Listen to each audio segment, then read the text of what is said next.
Now you want to know if we're live, right?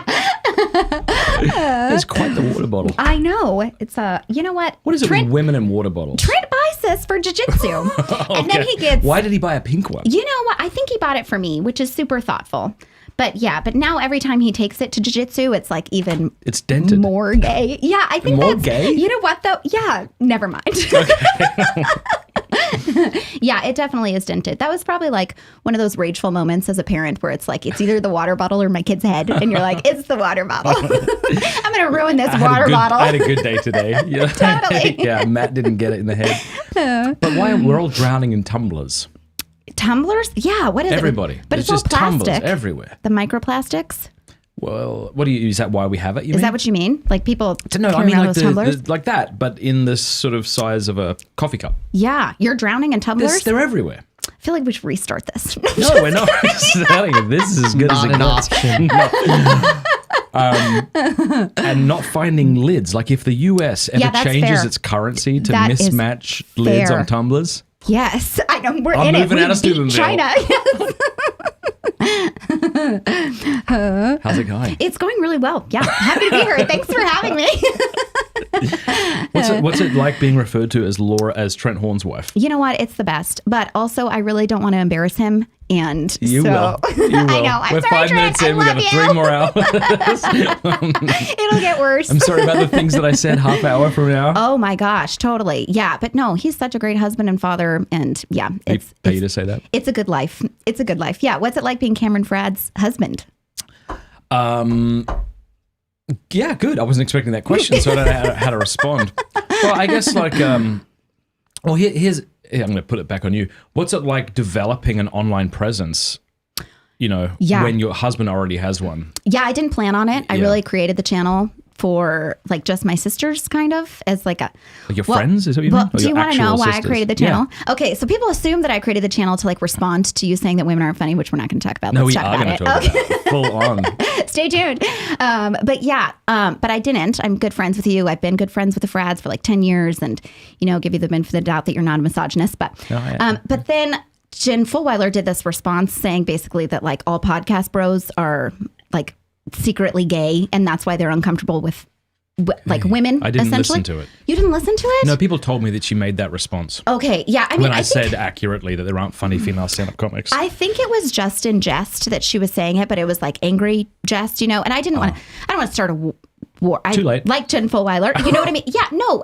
But like, so I just wanted to do like a response to what she had said in like a funny way, if that makes sense. That's the purpose. But I tried speaking in front of the camera and it was super hard. It's definitely not my talent, which you will learn. But yeah, not my strength. And then I tried doing that and it was really hard and I couldn't do it. And Trent was yelling downstairs, like, you just have to talk for like 5 minutes. And I couldn't even talk for like 5 minutes about it. So then I was like, what if we made a skit about it? And I created like this online, like fake personality and trolled her. Like as a joke and like my username, in the skit. Yes. And my username would be Trent Horn's main lover. And then I was like, no, that gives away who I am. And I delete the I from main and the O from lover. So then it's Trent Horn's man lover. Get it? Because like he was gay. No, I get it. Yeah. Anyway, and I laughed for days. But then the moment had passed and I didn't do it. But anyway, but then I was like, I want to I don't see want that skit. I know, totally. If you want to start building a local subscription feed, start putting that stuff up on there for your supporters. I want to see that. Yeah, I'd make at least $10 a month. Thanks for your support. I appreciate it. But yeah, so that was like the main. And then I noticed like my Catholic videos were doing more well. And I was like, oh, there's a need here, probably like this huge online community of people that, have like these inside jokes among them and stuff. And I'm like, I think I'm just going to lean into that. But I realize they're annoying for a lot of people and I get it. Like, oh, no, they're not. They're excellent. Good. That was a test. That's what I wanted you to say. Yeah. I'm going to be fishing a lot today for compliments. How's my chin zit? What chin zit? Exactly. You're too quick. I can't keep up with you. But no, it is so important that we understand what our strengths are. I think I said to you yesterday, like the reason I don't do debates is because I'm not good at them. Yeah. And I'm not a public speaker. And I like that you realize like clicking record and sitting in front of a camera and talking, like I don't feel comfortable with this. And there are a lot of people who do that already. Mm-hmm. Like it's being done. Like that nobody needs another woman or man talking who has nothing unique about them. Like I don't have anything else to offer. Like people are already doing like this I stay at home and motherhood is important and you know what I mean? Like here's how I tidy my child's playroom so you'll feel terrible about yourself for the rest of the day. Here's how I organized all their saint snacks while that I made. Gorgeous. And 10 years younger than you. What a witch. Yeah. But yeah, I'm not a public speaker. People ask me to public speak. I get shaky. But one thing I can speak on, though, is pro-life issues. I feel like equipped to do that. And humor is very intimate. So Pardon? Humor is very intimate.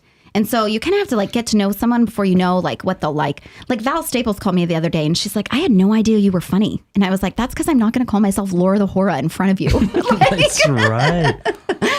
Like when I first get to know you, like I will when I warm up to someone or if I know that that's the type of humor that they like. Yeah. But like if I just meet someone on the street, I'm not going to be super obnoxious. I'm going to post that online for everybody to see. You better believe it. Well, I don't know if people remember this, but when I said that I don't know of any funny female stand-up comics, which I still stand by, but I'm open to being proven wrong. Do not drag me through the mud on that. I will make you clean this up. No, we're going to do it. But I don't know if you remember, the first thing I said is obviously women are funny. And I said your name. Oh, thank you very much. You know that. Yeah. Oh, yeah, because I watched that clip like a crazy person. I'm like, anybody agree? What? Just that section. Laura Fawn, super hilarious. refresh. But okay, so I'm going to ask you. I'm going to drag you through the mud on this. Yeah. How to begin? It's like when did what? Real quick, can you pull that down just a touch? It's covering your whole face. Yeah. Oh, people wouldn't want that. It's kind of like when did you stop beating your wife kind of question. But like, do you think it is the case that women typically aren't great at stand-up? Yeah. Well, I think humans aren't typically great at stand-up, to be clear. Yeah. But I think men are obviously superior at it. Stand-up is super and I'm interested in why that's the case. Even like Amy Poehler, you dropped her name when you said she's that, very funny. You know, yeah, she is very funny. But she said she tried stand-up and it didn't work for her. Mindy Kaling said the same thing. I think it requires a level. I think Jen Fullweather is funny. And I think Taylor Tomlinson is funny. The hard part is you have to, it's okay. Stand-up goes quickly into dirty jokes, and it's like really unbecoming when women do those jokes. Mm-hmm. And like when a man does it, it's like, oh, you shouldn't, you know. Mm-hmm. But when a woman does it, it's a little gross. And so like when I see a thumbnail of people like on Comedy Central and it's all like jokes using disgusting words, I'm like, that's not funny. Yeah. But I do think stand-up comedy requires a level of risk-taking that men are probably just better at. Like they have to date, they have to throw themselves out there, they have to, take risks throughout the day. I had someone come over the other day and give me like a talk that she was practicing for her parish on evangelization. And she was like, I just go out there and I'll just take a risk. And like the lady at Costco, I'll just ask her, like, can I get your number? Like, can we be friends? And she's like, and I'll never hear from her again. Mm. And she's like, it's just so hard to evangelize because you have to get shot down so much. And Trent was like, men are used to that because we have to do that to date. Like we have to like pursue this. And comedy is so much trial and error. He knows I'm about to make a Brett Cooper joke. And it's embarrassing. A what? He's obsessed with Brett Cooper from the Daily Wire. With Brett Cooper? Yeah. Oh, are you now? Yeah, she's good looking. None of the, okay. He has like, I've seen at least 20 false accounts where he writes to her. None of this is true. None of this is all true. I don't know if you know this, but there was a Sheila she was a stand-up comic. She's a psychologist, and she wrote an article defending me. I know, I saw that. And I think it's just like if you actually accept the premise that women stand-ups typically aren't funny, and then you want to know why. Like you might not accept that, and if you don't accept it, then fair enough. It's a subjective thing, and I'm wrong. But if you agree with it, then it's like, but okay, then why is that the case? And I thought she made some really good arguments. Like she said, you could even blame it on the patriarchy. Like you could even be a feminist and accept that claim, and you could just say something like, well, men aren't used to women being assertive. And so when they see, you have to be typically assertive from the stage. For sure. It's uncomfortable. And people are just like, not just men, but men and women raised in this terrible patriarchal society don't know how to respond to that. And so they're kind of a little confused. Yeah. So. And also, yeah. Blah, blah, blah. I'm just kidding. I'm so glad this is live. If it wasn't, you'd be like, I need you to edit these 1,000 things out. But this is the gold. This is the gold. I do think there are some. Yeah, I think in general it's all about risk, and men just are better at taking risk due to their nature, and it's just like one of those things that kind of you can't say without. I will say though, you asked an open-ended question in that clip, so I kind of think it was overblown. I do think there are some misogynists, if I'm being honest, in the conservative Catholic community. I don't think you're one of them. I think you asked an open-ended question and you're open to be proven wrong. And you feel you haven't been proved wrong yet. You know the problem. The problem was when my social media guy... the thumbnail? Did he get fired? I was on August hiatus.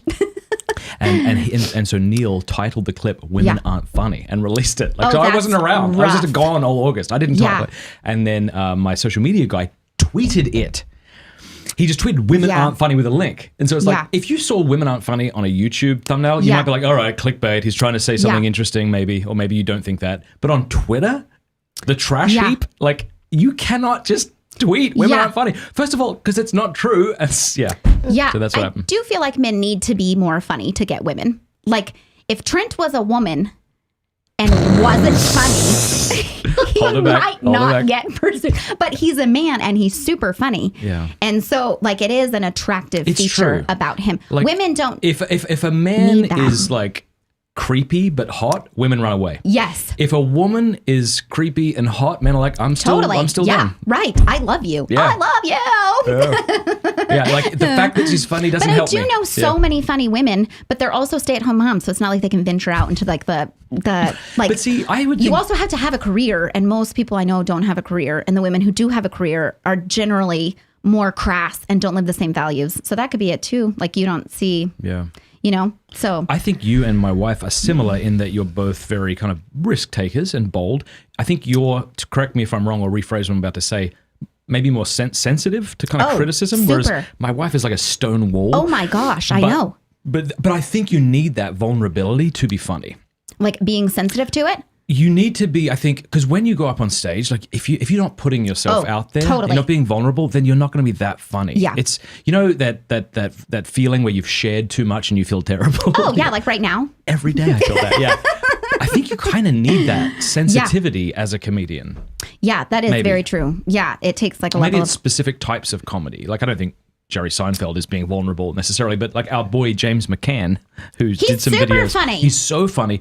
But I know from talking to him, like after an event, like it's just it is that feeling of I've just shared a lot of myself, and if you don't think I'm funny, like this is my job, and now I'm crushed. For sure, right? I am dead inside. Yeah. I do think also men have more real life experience that women don't have, just because we go, at least like the women that we do know, like you go into having a marriage and a family.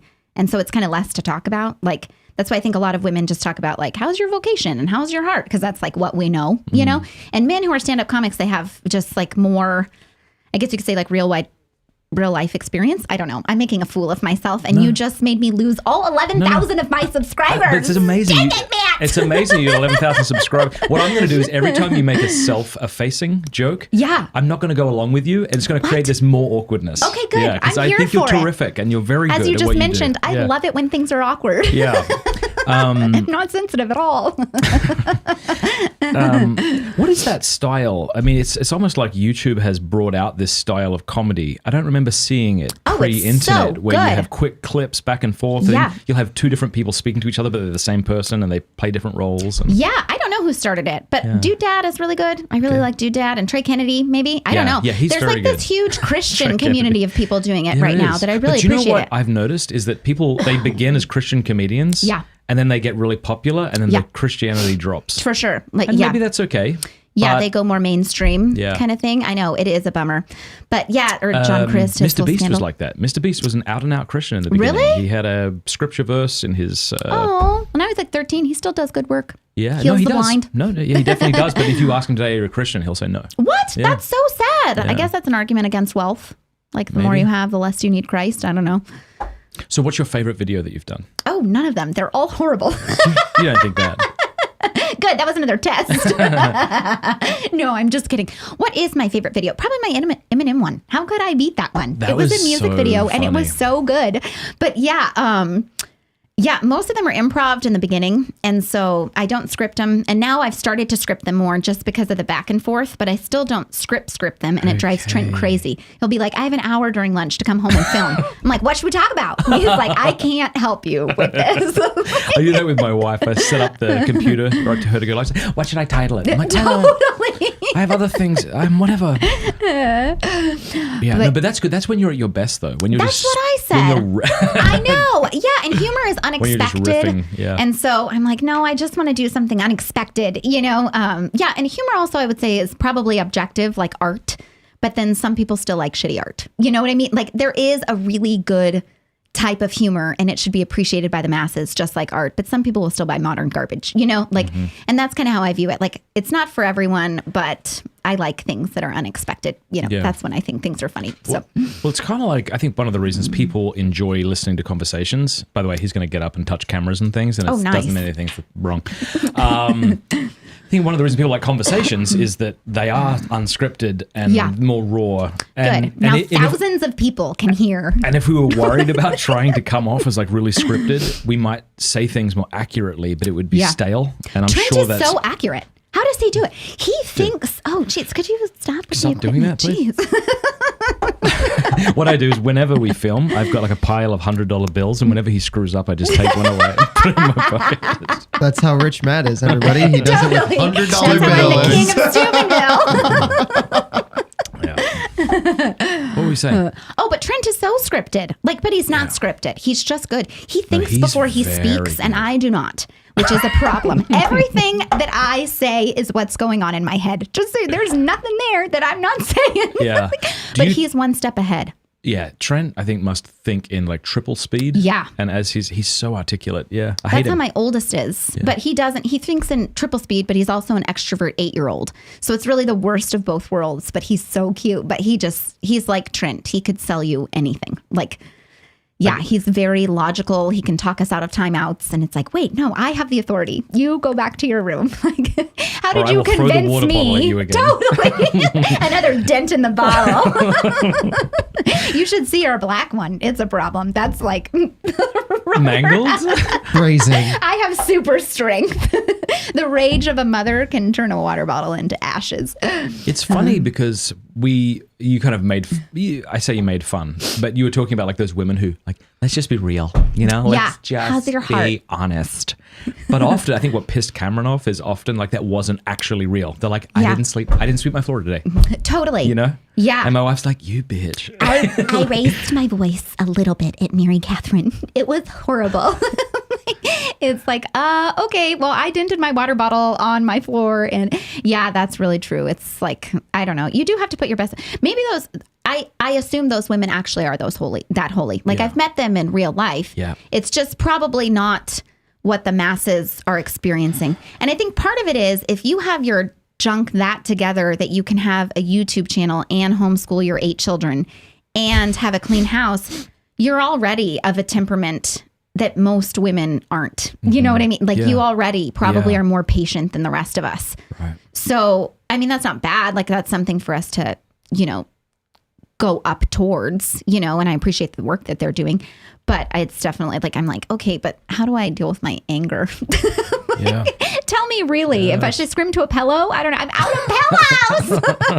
I ripped them apart. Totally. Do you remember the movie It's a Wonderful Life? Totally. And I forget the protagonist. The protagonist. Oh my gosh, Jim, whatever, in real life. No, Jimmy Stewart in real life. Yeah. Yeah. Is that him? His money in his house. That was awful. The reason I bring him up is, you remember the rage he had towards his family? Yeah, totally. And how honest that was? Yeah. I watched that. I'm like, okay, that's me. That was a hidden camera.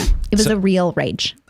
Fun fact. But like, I've been that guy, and I felt deep shame over being that guy. Yeah, let's talk about your rage, okay? We've talked about my stuff. Let's talk about your rage. That's right. And I've repented of it, but there's something like freeing in seeing that. Yeah. You know what movie is the opposite of that? Is that stupid show that all the women watch, Us? It's about life. It's about us. This Is Us? This is that us. it? Yeah, This I've Is heard Us. of people that like it. I can't watch it. Yeah, please don't watch it. It's Okay, good. Thank you for that. Terrible. You saved me from 30 minutes of wasted time. Yeah. I appreciate it. Except for this is kind of 30 minutes of wasted So time like, for people. is there a line between, like, because when you share your struggles, people feel less alone. Yeah. When people feel less alone, they become braver. So like, I feel like what you do in just acknowledging, like struggling with anger, and the way my wife does as well, it's so liberating to people. It's like, oh, thank God. That's nice. Yeah. But like, is there a line? Like, Yeah, like, okay. And where is that? Like, and then I just drop off. I guess you are called too far with all my water bottle, and that's all. But I think that's that's why people have invited me to be on their podcast and such. And generally I say, no, I'm friends with you. But like to talk about motherhood. Well, one, I homeschool, and that's like a full-time job in and of itself.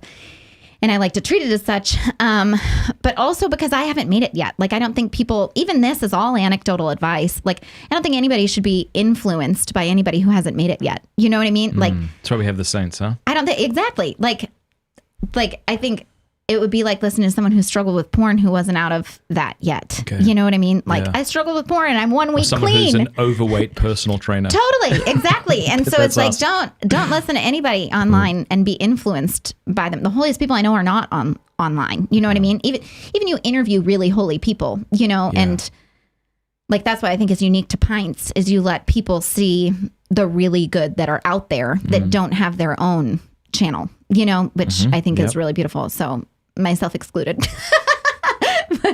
but yeah, so that's all. But yeah, so as far as influencing goes, I'd say take it with a grain of salt. Were you shocked at how quickly your channel grew? No, I don't think it's growing that quickly. Oh, really? I have very high expectations. And so Trent, ask Trent. Totally. I have very high expectations. That's why I married the guy. He's a great guy.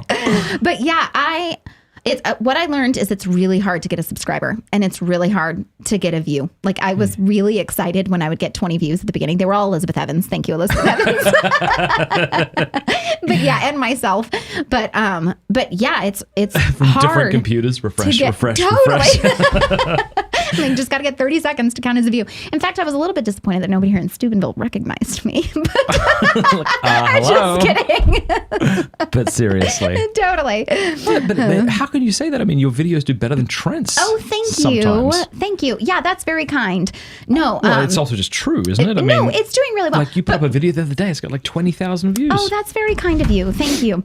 But no, I don't have any other forms of social media. I feel like YouTube is the only type of social media that I would ever probably want to be on, just because it's a cesspool, but not YouTube, the other ones.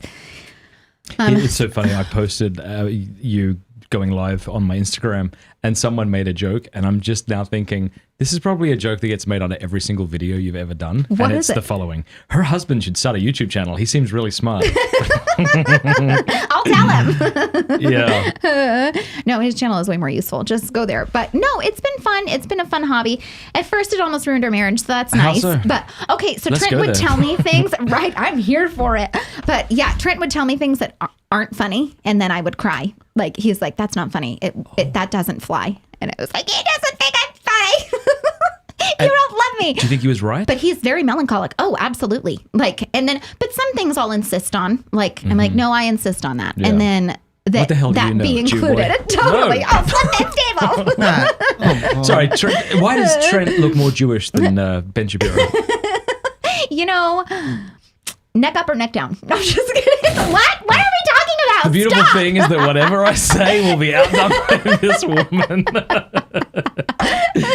Trent's father is Jewish, right? Trent's father is Jewish. Yeah. Yes. So now our kids have the Jew curls, and they are so cute. Are you allowed to say Jew curls? I feel like I'm allowed to say Jew curls if my kids are Jewish. Curls out? Oh, totally. I am here for it. So yeah, but Trent can't. If you could just excise that beard, part though. of our interview, No. Would you want him to grow a beard? I think. No, I want him to do whatever he's most comfortable with. He grew That's a beard, the correct and Catholic I liked submissive it. woman Totally. statement. It would be like if I couldn't grow long hair, and he kept commenting that he wanted long hair. Like, you know what I mean? It just makes you feel bad about yourself. He doesn't grow it makes him uncomfortable, and he doesn't like a beard. So I'm like, you do whatever. Didn't he try to do one during COVID? He did during like COVID. Every man. And I found it it was really like the depression beard. Everybody's like, I'm going to give this a go. And I'm like, you are so depressed. Are you okay? It just looked bad. And the bags under their eyes. But yeah, it was sad. But yeah, that's up to him. Whatever he wants. Whatever you think. So are you trying to hit a certain amount of videos every week? I wanted to do one a week. Yeah. At first when I started, I wanted to do 3 a week. And that was way too ambitious. Could you imagine? Yeah, oh my gosh. That would actually ruin your marriage. Way too much. Then I tried to should I just have Trent ask me questions, like short questions? Like he asked me one about modesty, and I'm like, that was great. What you had to say was actually really insightful. Thank you. That was very kind. Thank you. And then, but I felt like maybe that wasn't the right way to go with, like, people enjoy the skits more. So I'm like, oh, okay, whatever. Then I'll just do this, but they'll be harder. So I try to do one every 1 to 3 weeks. Okay. So, and I know 3 is on the long end, but they take a long time. It takes them like 5 hours of editing or 8 hours. But here's the thing. I mean, people appreciate channels when they put out good content. It's not about that's nice. It's not about here's a crap load of content. It's like if I get something 1 every 3 weeks and it's excellent. Yeah. That's fair. So people would probably appreciate your channel if you did less. Yeah, I think of so. This, Matt, is what you're trying to say. I have looked at the analytics. That's not true. I want to tell people too that we're trying to like boost our videos right now because we don't pay for advertising on Pints with Aquinas. So if you comment under this video, we're going to respond to everybody within the first hour. After the live stream is finished. Yeah, the goal is if we just try to get a bunch of comments that are like YouTube will think it's more interesting than it is. I am going to need your login to delete all the mean comments. Oh, we'll do that for you. Oh, thank you. Yeah. That is so happy. Only the not funny ones. I delete mean comments if they're not like just independently funny. Okay, that's fair. Like you have to be funny if you're going to be mean. Yeah. I respect that. Like at least think of something creative. What's like a serious question? Like what do you feel like the Lord is doing in your life through this? I mean, through the criticism, through the praise. Are you... Oh, that's very kind. Well, right now it's just a hobby, but I do think there's a fine line in social media of things taking you outside of your primary role. So that's definitely something to look out for. I always said I'd do it for a year, like in sanguine years, that's like 8 years. So I'm like, okay, I'll give you a year, which means a decade of my life. That's what it feels like. But honestly, it'll probably go past a year, but I'll do it when I run out of ideas, so which will be never, because it's hilarious. So James McCann, who we were posting videos, such a cool dude. I wrote to him like, hey, I would love to pay you to like give me one every week. Yeah. And he wrote back and said, could he do it? And he wrote back and said, I'm more of an English office guy. Yeah, do it when you can do it. His point was like, totally. I don't want to like jump the shark. It needs to be good stuff. For sure. And so it sounds like that's what you're saying as well. Yeah, exactly. And I don't know, ideas just come as they may. I just pray to the Lord for ideas and then they just come. And then I ask Trent, do you think this is funny? And he's like, no, you're a failure. And I'm like, I know. Good baked bread. Also, I love you. So I want to talk about criticism and receiving it and dealing with it. But I should say, I think that Taylor Marshall did his response. 1,000%. I did not expect that. And he knew it was a roast. Some people who love Taylor Marshall watch that video and they're like, we love Taylor Marshall too. Or some other woman the other day was like, stop worshiping Taylor Marshall. And I was like, you did not understand that at all. Oh, funny. I'm like, okay, this could work out in my favor if people don't understand this. But whether Taylor Marshall was offended by that video you did or not, the correct response is to thank the person who did it. Absolutely. Because it just takes out all of the awkwardness and it shows that you're the higher man if it was an intentional rib or whether it was. He did excellent. It was an excellent response. That's why I appreciate Seth Dillon did this thing on Bench Bureau Sunday Special and he's like, if it's funny, who cares? Like, if you, like, things have gotten worse since people have stopped like kind of insulting each other like that, like way worse. Our community, like there's not enough shame. Exactly. We need people more to be shame. way more ashamed of Thank you, Frisbee Stephanie golf Gordon. More women shame. In fact, what am I doing here? I can't be working. Well, you went there. I'm not going to go there. But no, he did a really good job responding to that. But like, how have you? It's funny because whenever I talk to Trent, if he doesn't understand me, I'm like, just remember, I'm male Laura, right? So like her and I are very similar with how we handle crap. Matt just walked out of this and he says that he's just really overwhelmed and he's going to quit everything. What should I do? I'm like, he's not. Let him calm down. That's amazing. He'll be right back and he'll apologize and you just act like it never happened. Oh, water under the bridge. But Trent is, he's more melancholic. He lets it stew. He is very patient. But I'm melancholic choleric. Yeah. Oh, the worst combination. Yeah, I'm so sorry. I hate myself. Oh my gosh. Yeah, and I'm You're right so too. torn. I feel like melancholics and cholerics want the same thing, but for different reasons. Okay. So like melancholics want it for the sake of justice, and cholerics want it like more out of to be right. And that's not a bad thing, if it's based in truth. But like it can become a bad thing. Like, but I know a lot of really good, we need cholerics. They like rule the world at this point, like your wife is a choleric. Like some of my best friends are cholerics. They are the people who like have everybody over and they're not overwhelmed by that. And they like plan all the co-ops. Like we need them, but like it's intimidating. How have you handled criticism on YouTube and what's your response to it been? Well, I cry a lot and it causes intense anxiety and now I'm on Xanax. So no, just kidding. Well, but which part are you kidding about? I'm not on Xanax if it helps. Yeah, as evidenced by my manic behavior in this.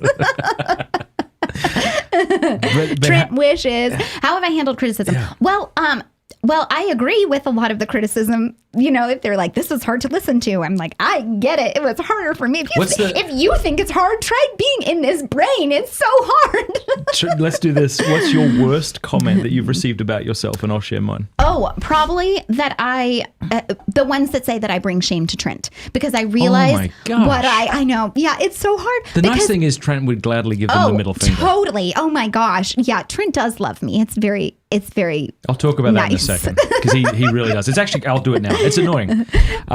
We were at so I'm going to give Trent some compliments here. No, you can't get out of this negative comment thing. What's your most we'll get back to the negative comments, but we were speaking at the apologetics defending the faith conference, and he was literally showing photos of you. I know. To all of our speakers. Oh, here's my wife, Laura. She's just like beautiful blonde. She's so great. Like, we get it, Trent. Her. Shut up. She's a Russian mail order bride that I taught to speak English and drop the accent. I bought her for 10 pesos in Mexico. But he does speak very highly of you. Well, the feeling is mutual. So, but where was I going with that? Oh, but I realized his job is so important. You are so quick. I cannot keep up. I need to. Yeah. The gift of ADD. It's a blessing and a curse, like Monk would say. But what was it going? Oh, but I realized his job is so important that I don't ever want to bring shame on him, you know? So I'm like, ooh, he reaches so many more people. And mine is just to like bring levity to the conversation and to unite people through it. Like, and to realize our ridiculousness in some things, you know, and like a lot of the videos that I make are making fun of literally me. And like, people will try to guess like, oh, the Catholic couple is so-and-so. And I'm like, nope, it's me on Trent's podcast. Like, go watch it. I sound awful on Trent's podcast. Yeah. So, but yeah. Okay. What's your most negative comment? It was one under Trent did a interview about is Matt Fradd the Catholic Joe Rogan? Yeah. Which, by the way, I'm not saying, and I never tried to say that. Except for that you ordered Joe Rogan's chairs. I did, you already shared with me. No creep. I begged him to come on my show. Still hasn't replied. But it was something like Matt has the IQ of a something. Oh. And all of his books are like control copy, control paste. Yeah, that was me. That was my comment. Oh, okay. Yeah, well, this it was very hurtful. But I was hoping you would think it was funny. No, I'm just kidding. But it is funny that people feel like imagine if we gave a talk, you know, let's say we were on campus and we did this interview live. If someone thought, you know, you talked too much or I interrupted too much, they probably wouldn't come up and say it. For sure. Or if they did, they would cushion it. And hey, I love you and I think you did a great job. Do you mind if I give you some advice? For sure. That's what they would do. Yeah. But here it's just, here's all of my evil spewing out of my fingertips because I haven't dealt with my own stuff, I think. Yes. Yeah. They almost have like a behind your back type attitude, but we can read those comments. Like we see, you don't read the comments, do you? I don't. No, I don't. No, sometimes I'll. He reads the comments. That's what that laugh was about. I saw a bunch of responses that you gave yesterday, but so they came from me. But you were they came from me. Yeah. So YouTube is really weird. It's not a podcast topic. Okay. Yeah. No. Thanks for realizing that. Before it was too late. We're 10 minutes into the story. Damn it, Thursday. No, I try not to. But occasionally, like if I have an interview with, say, Jason Everett, right, and we released this clip about the dark history of transgenderism, I just thought it was such an excellent clip. And so occasionally I wonder what people think, what's the general thought on this? Yeah. But if I'm affected by a comment, I just make the decision. So I almost never read comments to answer your question. That's such a good attitude to have. Here's the difference. You put out a video every 2 or 3 weeks. Yeah. I put 2 or 3 out a day. Yeah, it must be nice. So I actually can't keep up. Wow, now I feel less important, actually. You can only do one every 3 weeks. I'm about this. So I can't keep up with the comments, you know, it's not even worth trying. Like I just have so much money, I can't even count it. Like people are like, give you money. And I'm like, I don't have time for your money. That's right. My suitcases are buckling open because I can't stuff the cash in. But then it's also different, right? If I interview you and a clip goes live about whatever, that's something that's perhaps more about you than me because the clips are usually based on what my guests are saying. Whereas you've put all this effort into this comedy thing that you're releasing. So you have been doing this a long time. Like I feel like you care less as time goes on, which is probably a bad thing and a good thing. Like probably mostly a good thing, you know? So, But I think sometimes people care less and then they go into like dark territory, you know, Yeah. like they become someone who they weren't when they first started. Trent wanted me to do a video that was like if Laura started like in 2007 or whatever. And by the end, it was just like me being insane, like selling That's like a good idea. crazy vitamins and stuff like that. And like Yes. not like, Well, my personal fear is that I become a talking, like a mouthpiece Yeah. for my commenters. Do you see how sometimes this happens? like it gets in your head. No, what I mean is this. Like maybe I'll start a channel where I say certain things, and then maybe I say something negative about Pope Francis, and people love that crap. Totally. Oh my And then you got to gosh. keep fishing, and Yeah. then you just start being the mouthpiece for Yeah. these people following, as opposed to saying what you think and Yeah. trying to work through things that you're not sure about. Well, I told you this. Can I talk about this about Dennis Prager? Like Yeah. can I talk about it? I don't know what you're going to say, but go for it. I created a video. I made a video and recorded a video responding of Dennis Prager, and I didn't publish it. porn Yeah, comment? the porn Yeah. stuff. Yeah, and it was just him and his wife, like talking back and forth, like a fireside chat between him and his wife. Oh, that would be excellent. And it was super good, but it came off anti-Semitic, and I didn't want to post it because I How? didn't How want. did He's it come- Jewish. Why did you have to And bring that so- into it, though? You always have to bring it in. Always It's bring in always the funny. Jews. But I was like, I don't want to give this a platform if it does turn into that dark world of anti-Semitism. I'm like, Yeah, nope, no, 'cause it's not real. even It's giving it a real. thing. It's real. I know, and Trent is Jewish, so I'm like, Yeah. no, I can't do that. So yeah, but so I just didn't want to come off But like I'm that. surprised. Like, why not do a video where Dennis talks to his wife, but you're not racist? Like, how can Yeah. why not do that? Well, Or you know, anti-Semitic? I always go God, too far. I get that. How many It times was has funny, Trent though. been filming and he's like, "Damn it, Laura." And also, I'm so bad with accents that it just came off like overly Jewish to the point where I sounded like a New Yorker instead. Yeah, like it was. He called me the other day because Did he? he's going to be on my show. Wow, you're Can a you big do deal. your impression of him? Yeah, I because your will. impression of him is actually really good. Give me yours. Yeah, he said Matt that. Fradd? I don't know if that's true. No, my impression of Dennis. Oh, then do it. So he called me the other day because he wanted to come. I forget how he came on my show. I think a friend of his who listens to my show asked him to. Oh, wow. Right? So he's doing me a favor by coming on the show. And then he said all this stuff about porn. And I'm like, Yeah. I can't have you on my show and not bring this stuff up. Yeah, it'd be a little But I scandalizing. also don't want to take your generosity Yeah. and then like corner you. He does so much good too that's Yeah. hard. Like So he gave me a call. Matt, but he's larger than Matt. life, right? He's a big, absolute. Look, Matt, I am an open book. I don't know if I can do it or not, but no, anything is fine with me, Matt. And he's like, I said, well, can we have a cigar? that was perfect. Can we have a cigar together? So good, I isn't should it? have done my video. It was, Isn't that mine was great? like no, I'm it was, a Jew. It was like Damn it, Matthew. Okay. That is not what I need you to do. I told like 3 people in town your impression was great, and they were like, "No, it's not." And I was like, "I'm gonna get him to do it on stream just so I can have it recorded." You're I'm welcome. going to lead with a Jew joke with Dennis. oh, I feel like that's a And then good I'm gonna ask and horrible him, idea. And then I'm going to ask him Could if go either way. if he's got Christian jokes. Oh, really? That's also could think go I'll leave it either at way. Yeah. MattFradd.locals.com if you want to watch the entire live stream with me and Dennis Prager next week. It won't be public on YouTube because we don't know how it'll go. Yeah, it won't to be as good as real this. clear. And that's why we're doing it on Locals. MattFradd.locals.com if you want to subscribe over there, you can watch it. But it's going to be late at night because he's coming from the West Coast. So it's 9 p.m. We're Yeah, we're starting on at Thursday. 9 p.m. on Thursday. It'll be live. Wait, are we doing live? It'll be live to Locals. Okay. I don't So if you want to love- watch that, hear my Jew joke to Dennis Prager.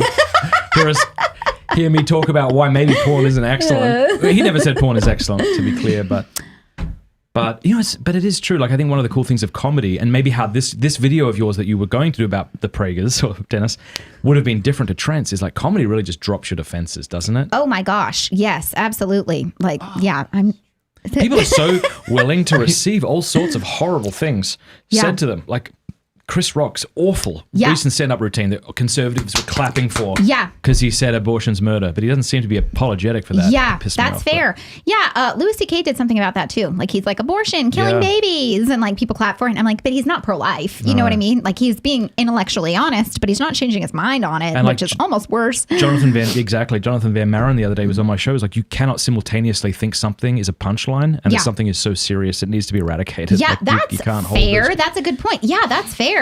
Yeah, maybe that's why I'm like, yeah, there are some things that are worth joking for and some things that you don't touch. Like, I don't think I'll ever make fun of any videos like making fun of the pro-life movement because I'm like, no, don't go there, you know? So, Oh, yeah, that's a right, good point. Like, right. they take enough crap and all of them are heroes.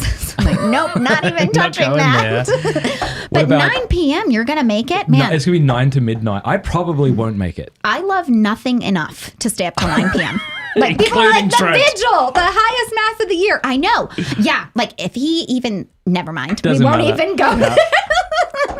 I'm like, my retainer's in. It's done. That is so funny. Yeah, I am an old man. I hit about 8 p.m. and I just start fading. Yeah. Do you think it's Steubenville making you more of an oldie? I think so. It's Yeah. the air, the pollution, the heroin most Really especially. selling it. That's what I'm... It's the meth. All my teeth are fake now, It's so that's real. cool. That's great. The scabs on my face are a new thing too. That's not funny at all. Although it would have been, yeah. What if we did that? Like, what if I was this committed that I just started putting on scabs and gradually... I think it's either all in, like risk taking. Are you in or are I you am out? not, which is why I wouldn't be a good stand-up Be comic. funny or have a clean face. You have to choose. Some people are funny when they are speakers, but they don't pitch themselves as comedians. I think that's Trent. Trent is super funny when he is a speaker. Yeah, Trent is funny. But I think it's because your expectations are a lot lower. Yeah, but he's very clever. That was... Thanks. No, I wasn't about Trent. That's because you'll Here's take what I anything meant. from that what guy. I meant is, what I meant is, if I come into an auditorium expecting to laugh, That's fair. and then I'm That's frustrated when I fair. don't. But if I come in to learn something about the Catholic Church, and Yeah. he's That's also a good funny. point. Yeah. That's a good point. That's why I don't like even my channel to be labeled as comedy, because I'm like, the key to happiness is low expectations. That's right. Like, don't My even wife has learned that over think, the last totally, 17 and she years. is never disappointed. Never. Actually, she still is. So she just has to lower them more. Totally. They're not low enough. But yeah, that's true. But he is very clever. I find also you have to be very smart to be funny and to be actually funny. Yeah. And Trent is so smart. You okay? Yes. Are you okay? Did you throw up? No. Is it the Steubenville water? It's fine. The water's not fun. It's not. Please don't. Dave Dave Hahn. Matthews tested it. It is perfectly drinkable. All right. It is great. What's your opinion of Steubenville now that you're here? Oh my gosh. Well, I came here in the most sanguine way fashionable. I came here for one semester in 2009, and then I ran out of money. And so I also met Trent. Oh, and here? No, I met Trent like doing pro-life work. Okay. And so I thought maybe I would be in a relationship with him sometime in the near future. And then my grandfather was dying. So I left Steubenville to go be with him as he died. And then I thought maybe I would marry Trent. So I was like, okay, I need a usable degree. And in New Mexico, they offer a nursing degree for free if you get in. And so I just went that route, and that's how I became a nurse. But here I studied political science. But I will say Steubenville has really improved over the past, I don't know how long. Because you came in like 15 years you came ago. in yesterday afternoon. Yeah, it's so beautiful. I was telling you, it almost reminds me of Portland, like before it was taken over by homeless people. Like it's just so beautiful and like a vibrant. I didn't see any like sketchy things, which was very surprising to me. A lot of condemned buildings, but yeah, and you're like, we're the only people on this floor. Yeah. Like, that's so sad. Yeah, I guess it is. I like it. But Trent could rent out space for $1. he really You could. think? Yeah, we'll pay him. We just need warm bodies in rooms. Yeah. But no, it's really beautiful. I feel like there's a real revival, and everyone is so nice. Like at the hotel room, the inn, they were so kind to me. Like talked to me as I checked out. And a guy named Frank talked to me for a while. Go Frank. It was Shout a good out to time. Frank. I know, totally. Yeah, no, it's good. I'm making you praise Steubenville in retribution for you making fun of Steubenville. Oh, it's still a shithole. Okay. Good. But it's a better one. I'm trying to think of a way to say it. It's like the Shire with potholes and meth. Totally. and But people now in I already pajamas at said Kroger. the SH word, and so I can't say it again. But yeah, No, I that always was tell. the second time you said I'm it. sorry. Can you just He's dump actually that? Just dipping dump it out. But yeah, but no, it is a beautiful place full of charm. So, but yeah, You didn't come in the winter. yeah, that's fair. It's But I've lived awful. here during the winter, and honestly, I felt like the winter honestly, wasn't as extreme as people make it out to be. Yeah. But maybe I also didn't have kids. I feel like when you have children, it changes your standard because you can't go outside as much when you have children. Yeah. Like it's just so much more of a burden to live somewhere cold when you have kids. Whereas like when you're single, you're like, put on my cute jacket. But if you have kids, you have to put their jackets in car seats. It's like, forget about You it. have to put on all the kids and then bring them in when they need to pee. As soon as you get forget them it. dressed Like up. I never go outside. In Dallas, you get like one day of snow and it is perfect. But Yeah. even Dallas is cold. How did Trent propose to you? Trent proposed to me. Because hang on, when we were, was he dating you when I met him in California? Yeah, and you weren't engaged. We were yet? engaged. Oh, you were? Yeah, and I stayed with you guys. And you guys were like, want to do New Year's? And we're like, sure. Oh, that's right. And we come over and everybody went to bed by 10. And I'm like, okay. It was fun. Has Cameron told you what it was like meeting you and then understanding Trent? How she thought I was going to be like some brunette that Nerd. had no sense of humor. Yes. She says like Laura is to Trent what the church is to Christ. She Oh. makes him intelligible. Oh, that's so Actually, that was sweet. my line. Except for I But bring that's what she shame on means. him. No, that's what she means. Like she said, and we're just going to go there, right? We're going to go too far with Matt Fradd. She'd be like, I didn't want to breastfeed around him. He was kind of awkward. And then she met you. And To she's which like, Trent oh would my be like, gosh. good. Oh, good. Now I can just whip out my breasts in front of this train horn. Since I've met his wife. Great. Glad Whip I out did my that breasts. I can't use anything from this episode for clips. You realize that, right? Sorry. But yeah, that's a good point. It's sorry. not like Trent's like, oh no, please whip out your breasts. That's why I'm here. God, they're not as good as you think they are. Okay, Cameron? Is it awkward for men? Can we talk about that? Is it awkward Breasts? for men when women breastfeed Here's my in public? honest answer. I love it when women breastfeed around me because I think breastfeeding is beautiful. And I love that a woman trusts me and those in that vicinity to That's do a that. beautiful way to I view really it. do. I'm honored. Like I'm humbled. It's beautiful. Breastfeeding is beautiful. That's a beautiful way to So view and it. this is what you view with like these trad women. That's why I love trad women. They're like my favorite kinds of women. Wear a veil, but They totally wear their fine veil, breastfeeding. boobs out, breastfeeding 2 kids at once. I love it. This is what breasts exist for. And But I don't know because no, you don't think they do exist women, for that? but human breasts. Sorry, this is why very awkward. this is why the augmentation surgery. We is such a problem. are going to get into breast implants in just a second. This can be a whole clip on breasts. It's going to be our best, most popular You're clip welcome. I'm just ever. going to title it breasts. All right. And then the world will fall apart over my head again. Thank you. Women aren't funny. Breasts. All right. Boobs. But I think there are. It's my understanding that human breasts are like bigger than other mammalian species to promote face-to-face bonding. Okay. And so it's not like, I think it also serves a dual purpose. So I do think you have to be a little bit like, I think there's a difference in that, like, there's a difference between like my child needs to eat and like, you know, like they won't take a cover and they're still young and like, I'm going to do this because my kid needs to eat. I do think like some awareness, there are two different, you know, like intentions. Like some awareness that all men might not be comfortable with that, I think is fine. Yeah. You know, like trying to use a cover if possible, I don't Yeah. think is a bad idea, you know, but I mean, if your child doesn't take a cover, they don't take a cover, you know, but I do think to say that breasts are only for I like that. breastfeeding might not be accurate. Yeah. No, I Right. think that's good. You're correct. I know this. I don't know why I know this, but humans are one of only 2 species on Earth where both sexes are sex selective.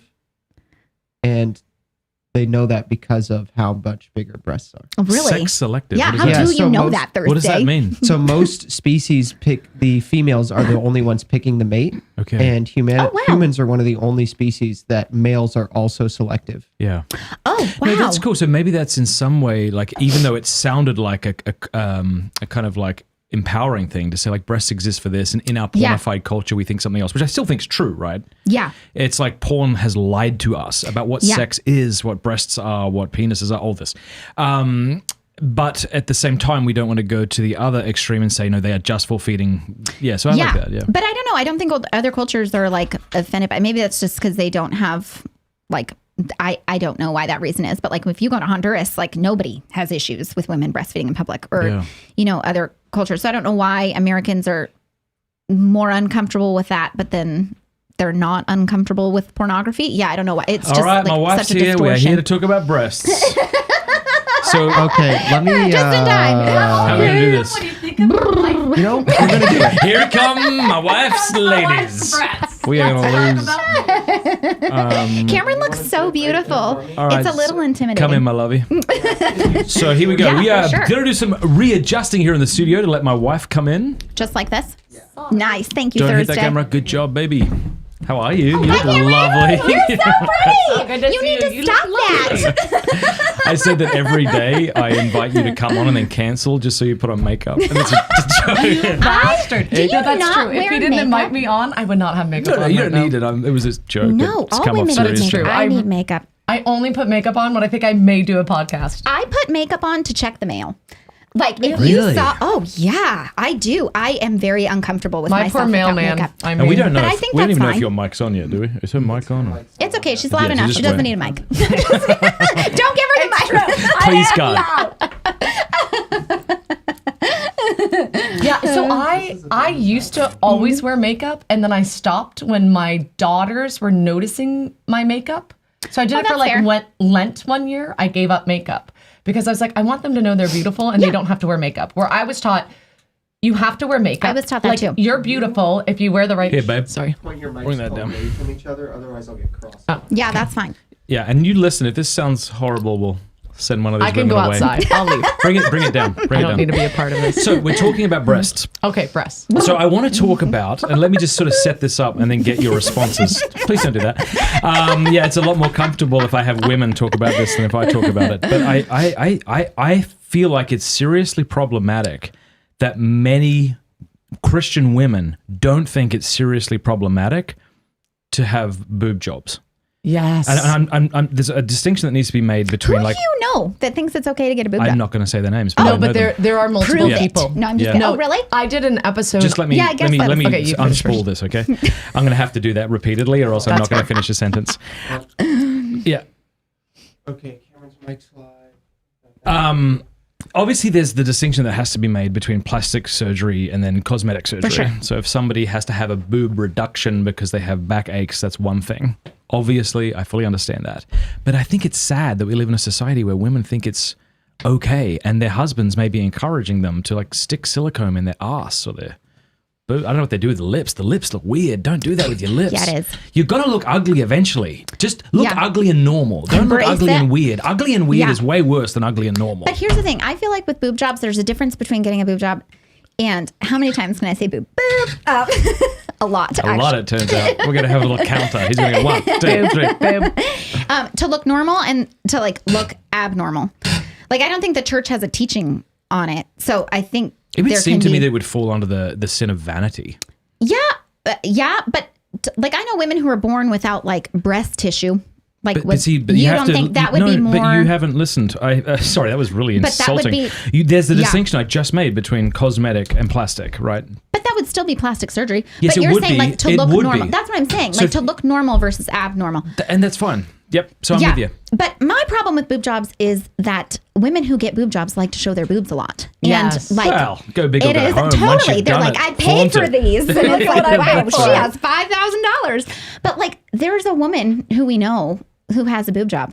And it is so distracting. But then she wore like a Let's Go Brandon shirt. And I'm like, I'll allow it. Well, She's conservative. and let me say this too, and then I really want you two to discuss this because you'll have more insights than I do. I think it's fair to point out, like I don't know what it's like to be a woman in this pornified Yeah. society where you feel that you should look a certain way. I don't know what it's like to feel that way and then have children and then have your body changed. Like so, it's not. I'm really not trying to shame anybody who's watching right now who has done any of this sort of like cosmetic surgery. But I do think we need to talk about it and without, it's kind of like abortion, right? Like you can condemn abortion knowing that someone's watching who had an abortion and you want to say, I love you. I love you. You're okay. Yeah, I I'm want to give sure you a there was hug. Pressure, yeah. But to clarify, it's not the same thing. Like it's not like 100%. just so people don't take the that out of analogy I was context. making was not that the sin is For on the sure. same No, level. I understand. Thank you for Absolutely. clarifying. I appreciate that.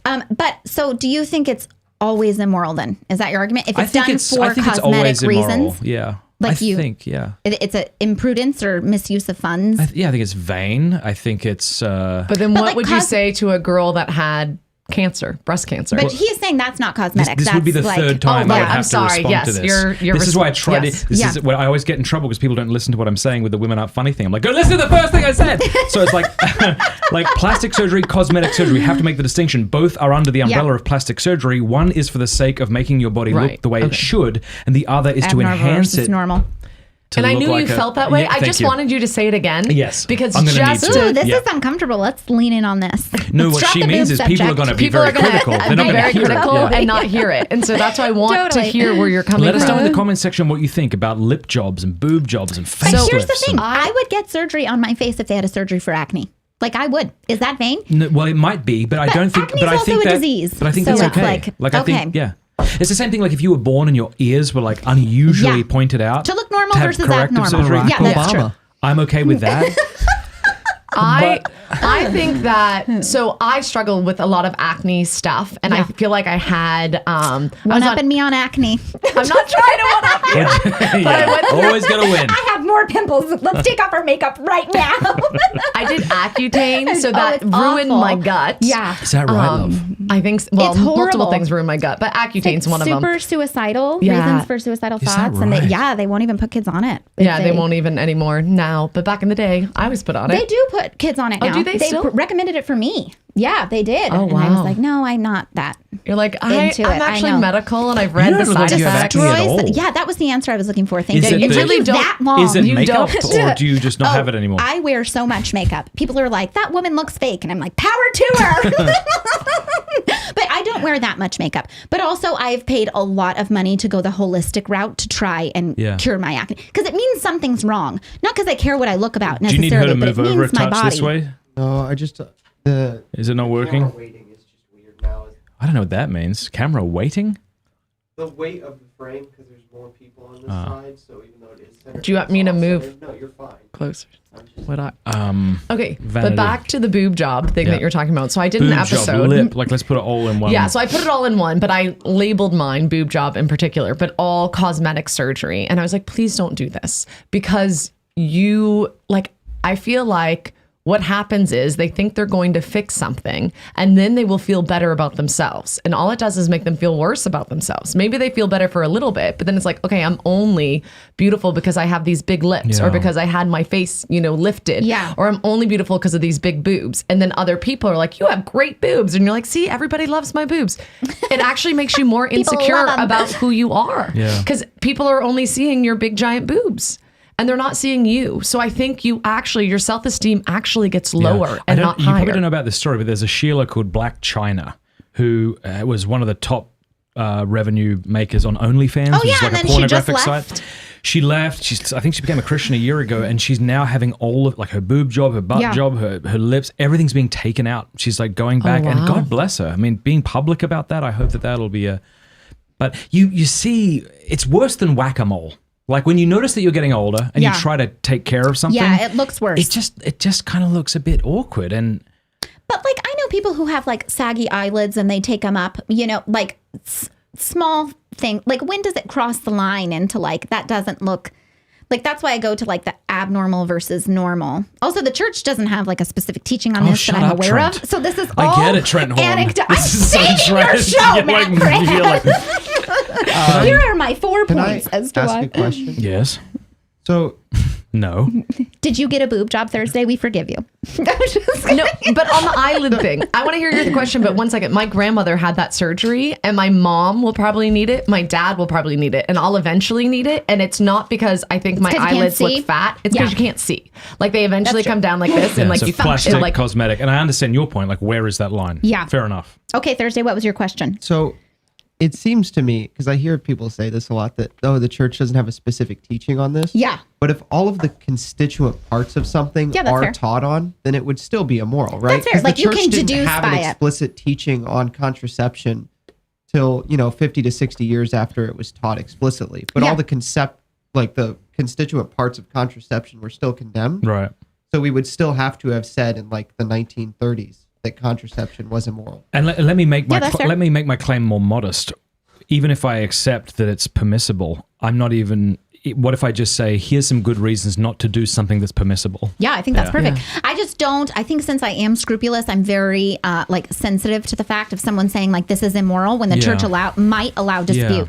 But I think Fair you can deduce by things like prudence, goodness with your money, vanity, that it would fall under those categories. You know what I mean? Let's change from this conversation about plastic surgery into something that's really underlies it, and that is like, how are you guys and how am I dealing with getting older? Oh, it's awful. Tell me about I feel like I've aged a lot with children, but that's good. Just lean into it. Like when you meet No, don't go to the. I don't want you to go too quickly to the. It's all good. I want us to stay in the. Okay, yeah, I want you to stay in your rot. Yeah, no, I do. How I want us is to. it? I want us to sit. welcome Yeah, to I want us Pints of the to. I Quiet. want us to Welcome to sit my in that. life. He loves me sitting in rocks. I want us to sit in that for a while because it's a real thing that people have to deal with, like getting older and you look worse. Yeah. And I don't know if you've hit this period No, men yet, look but better. It's very cruel. That's why I tell everyone to marry nerds, because men get better looking and you get worse looking. Yeah, and that's fair. It's just like, marry someone if you're not like attracted to them right away or something. I wouldn't know I was attracted to Trent right away. Okay, people, but like you might fall into that. Like people become more attractive as they grow on you, you know? So I feel like men get better looking as they get older. Like, Yeah, that's kind of fair. all right, then how are y'all They dealing look like with men how are when they're y'all older. dealing with getting older then? oh, well, Not well. I tell wear me, a lot love. of makeup. What about you? Yeah, a lot of makeup's good. I feel like I got old really quick and really unnaturally. So I was 35 when I had a miscarriage, and then I went septic with it, and I was in the ICU. Half the hair on my head fell out. Yeah. I think I had 1, maybe 2 white hairs prior to that, and then it all came back white. So over half the hair on my head was white all of a sudden. So it was literally like, and well, it wasn't an overnight thing, but like the month stay in the hospital, like half my hair fell out. And I, thank God I had really thick hair before. So I didn't Yeah. go bald. Otherwise I would have gone bald, but I lost half the hair and I just looked sick and frail. And I had to use a walker. And I remember a grandpa like walking by me and was like, "You'll eventually get it, sweetie."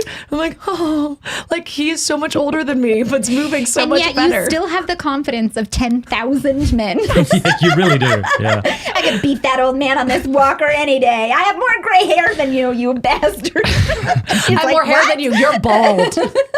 My line, and Cameron knows this, is I was at CrossFit one day. This is about 3 years ago. Love You did this. CrossFit? I used to, yeah. Oh, nice. Yeah, I really enjoyed it. If you got a good community, it's nice. Yeah. I won't do it here because I show up, it's only women. Really? I'm like, I Oh, can't. that is I awkward. need men. Elizabeth I can't do it Evans just does women. CrossFit, yeah. So this lady said to me, this man said, I forget it, men and women, said, how old are you? And I said, 37. And he Yeah. went, 57. 57. And I said, no, 37. Could and you he, imagine? And then he said, I was going to say, you look good for 57. Oh my God. And I'm like, oh, okay. Like I am actually getting older, you know? And I'm getting white in the beard. Yeah. I said to a friend, he's like, when did you get grays? I'm like, I don't have any grays. He's like, dude, look. And I'm like, oh, because I have blonde hair. It's hard Yeah. to see. And then you just feel yourself getting older. You're Yeah. like, okay, this is it. We're starting to get, now I'm sure there are people much older than us watching this being like, shut up. Oh, for sure. But it's yeah, all relative. that is hard. It is all And- relative. It's weird to feel new. And it's weird not being able to like undo stuff that goes wrong with your body. Like before I used to be able to diet and lose weight. And now like that, you can't do that. Weight is a lot harder to lose. Like it's weird that like your body stops regenerating. I'm like, oh, Yeah. well, this is new.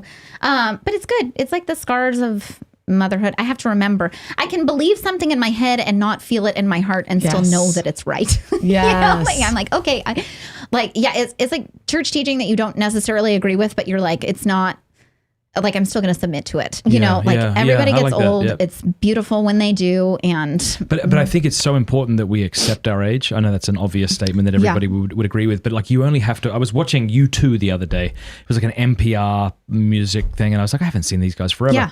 And I'm just looking at these two very old men. Yeah. And it looked weird. or Madonna. Yeah. And I'm like not even trying to- saying he should stop. But it's just sometimes you watch people and Yeah. you get the sense like, ugh. And what breaks my heart is when people have a shtick to be known by. It's like For sure. like Bono has the glasses and Yeah. some people have the hat. hat. or- Yeah. And you're like, oh gosh, like stop, go off into the sunset. This is looking Yeah. increasingly more painful. And Totally. but when men and women accept their age, it can be a beautiful thing, I think. But I think there's Obviously. a difference between you accepting your thing and you telling others. And I know you're not saying that, but I think sometimes people, because I'll say that, like I'm accepting, but people are like, but you wear makeup and you dye your hair. And I'm like, I feel yes, like that's taking care of yourself. I do Not, do like, those things. And I do them because I'm like, well, and they're like, well, you should go gray naturally. And I was like, I would have, but I didn't because I was Yeah. in my mid 30s and all of a sudden half my hair was gray. Yeah. And so it's like one of those things where it's like, okay, yes, like I'm okay with aging, but I'm still going to take pride in my appearance and try to look nice and put on makeup But you're because going to I'm look coming on nice a as a show. 42-year-old, right? And I'm going to try to look like a 40-year-old. Like I don't want to try to look like. You've been trying to look like a 4-year-old for a while and you're Isn't still that funny? not. You're 39. I'm Just to 39. clarify. Yeah, people used to. Great, you look great for 57. Thank you. They people used to say how young me and Trent looked, Yeah. and now nobody says that anymore. Yeah, And yeah. I'm like, those bastards, Yeah. to quote a good friend, Matt Fradd. But yeah, it's sad when people don't. Or they used to be like, these 3 kids can't be yours, and now people are like, do you they have don't- anybody older? Really? Do you have any kids at Totally. home? Older? But I think I naturally look young, and I speak You young. do. Also, I sound like a 12-year-old, which I think you and very Trent aware of. both look very young. We do. Trent looks less young. Or now. even yesterday, Avila was like, "Is Kiara Yeah, here?" Trent she heard looks you, less and she young. thought it was he does Kiara. look less young. But he should press into that. I mean, it is. Oh, he looks so good. Yeah, and he now is he's like doing that. jiu-jitsu. He looks like a man. Do you remember It is that first amazing. debate that he did when we were all living in San Diego? I know, his oversized suit. He's so He looked like He looked like a homeschool kid at the Latin mass. He did. He looked like a 12-year-old getting up there against an know. adult. And he then destroyed the adult. I know. guy. When people meet him, they're like, you have to be kidding me. That have never, now with YouTube, everybody's probably seen his face. But before, when it was just radio, they're like, are you Trent Horn's assistant? Like, Yeah. where is Trent Horn? Yeah. But his voice is also very deep, so he sounds manly. But yeah, yeah, that's I true. think he has aged beautifully, and it's super unfair. And You've when I also die aged of diet, beautifully. good. That was fishing again. Thank you. That was what I was looking for. You do. You look amazing. I feel like you haven't changed just at all kidding. since last time we hung out. No, I you have look wrinkles the now, same. but I have laugh wrinkles. Oh, I have. Me too. But Trent has an anger wrinkle from Oh. like he's like that's the How often only does he use it? wrinkle he has from his scorn. Like James Martin, Father Casey. Just watch him. Just, New Polly. You're all responsible for his wrinkle. No, laugh wrinkles are good to have. I know, think they it, are good. It adds character, and it's like I enjoy life. So yes, I have Yes. a lot of wrinkles. You know what must be very difficult, I imagine, is for women who have not gotten married and don't have kids, and I would have a harder their time. bodies are getting Yeah. older. Like, how do you? Yeah, I mean, that you is would know, but difficult. that's got to be a real cross. Yeah, it is really nice being within the context. But at the of same marriage. time, I think our bodies age that much more quickly because we do have children and we are married. let me tell you, my grandmother she's my step grandmother, and she married my grandfather, but she was never able to have children, and she looks great, and she's 99, and she has all her real teeth and all her real hair, and I'm How like, many kids did she have? wow, is Or that none? She, No kids? she was not able to have any children naturally herself, but then she raised all I think the kids as her own. vast, like 98% of it is genetics. Yeah, you You'll think so? sometimes meet this gorgeous woman with her 9 kids. You're like, Yeah. how did you? I know. How did you win that lottery? I know. Yeah, that's why Trent always says, "Look at the mom." And then, so that's nice. Look at the mom. I'm checking out your mom right now, seeing if I can marry you. That's good advice from Trent Horn there. Look at the mum. That's fair. But it's interesting. Do you think looks are more important for a woman? Yes, absolutely. I don't even know why I asked that. Say that again. What Do are you you think asking me? looks are more important as a woman? Like a woman is more concerned about them than a Yeah, man is? like it's more important for a You know, woman to be beautiful than a man to be handsome. maybe. I wouldn't know what it's like to be a woman, believe it or not.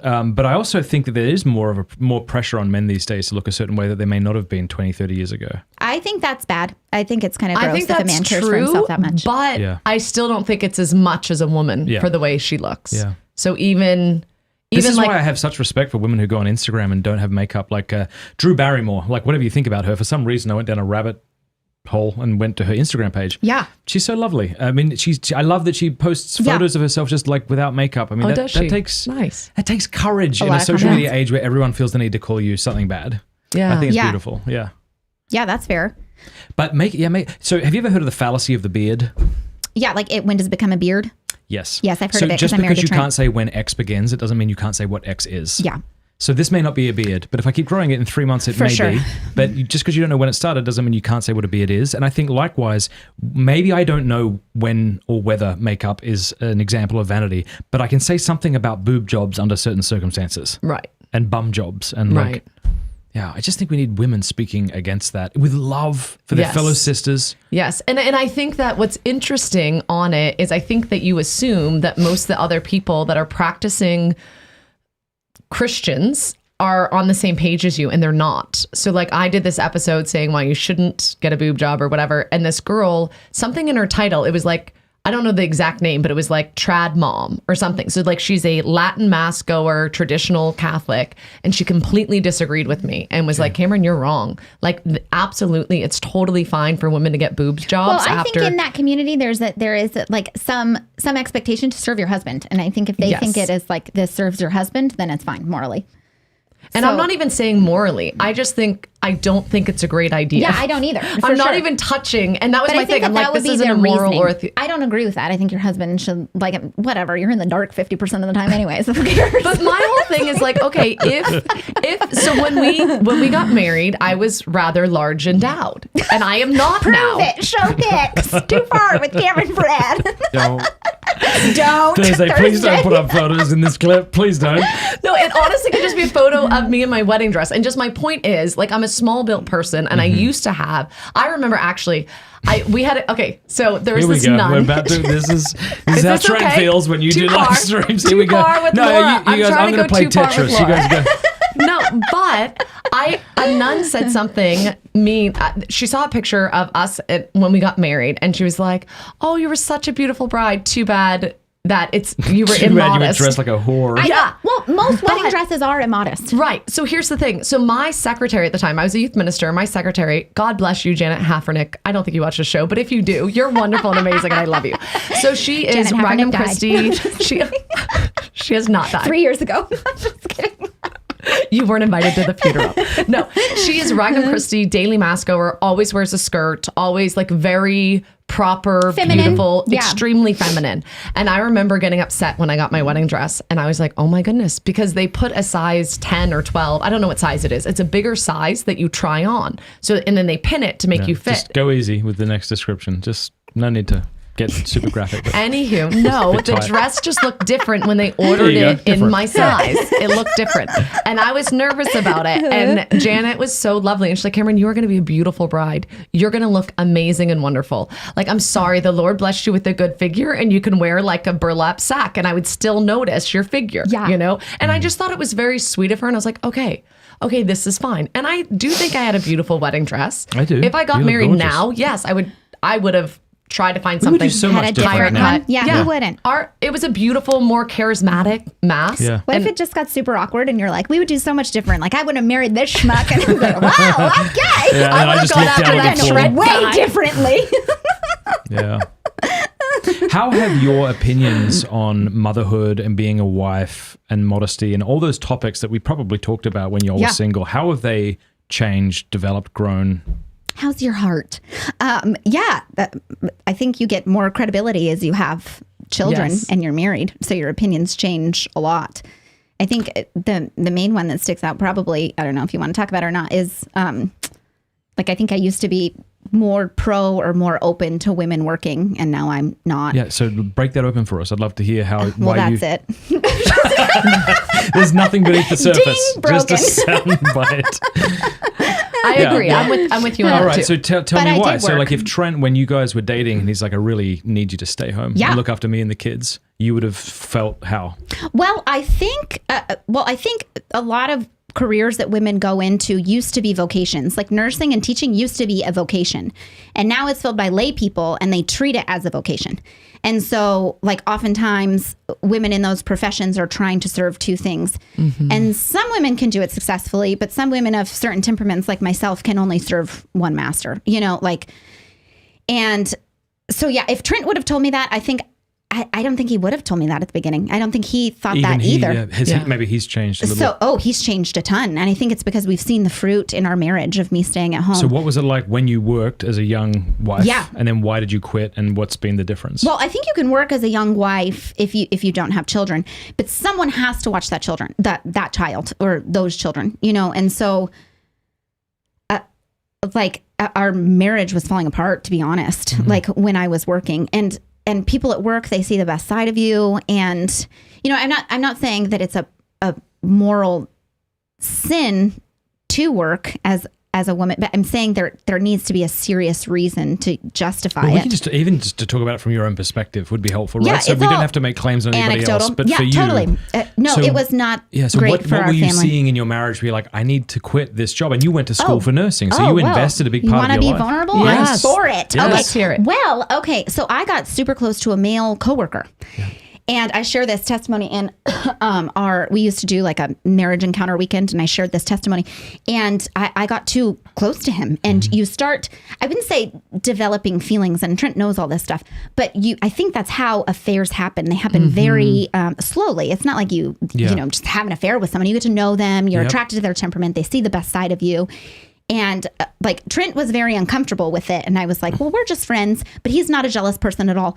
So he was like, I'm just asking that you don't do anything that you wouldn't be uncomfortable with me doing with a woman. Like you have that same standard. Like if I was like talking to a coworker often and joking around with that person and they were, like getting to know you, would you be comfortable with me doing that? And I was like, absolutely not. I would burn her house down, actually, is how I would handle that. She'd be gone. Yeah. But so I was like, okay. So I did have to set like a standard, like I can't talk to you one-on-one anymore.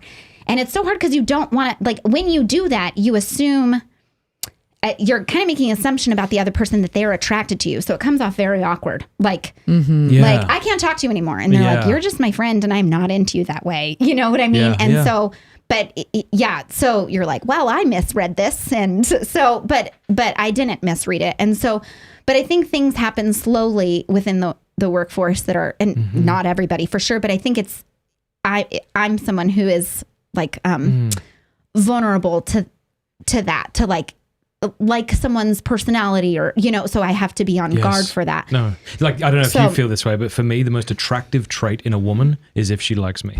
Oh, she could be a 65-year-old obese woman, but if she's into me, that's the most attractive thing. Because I hate you. Yeah. And I'm sure. Exotic too. Yeah. For me, that's It's not true. the case. Guys into me, I'm like, oh gosh, get over me, No, please, go have away. you read The Empowered I'm glad Life, you're though? into me, but just like other people, you know what I mean? No, Are you like that? I'm like, do you oh. do No, the I hug? love to be Sorry, adored. I'm losing it. What did you say? I love to be adored. No, It's of course, the best. yeah.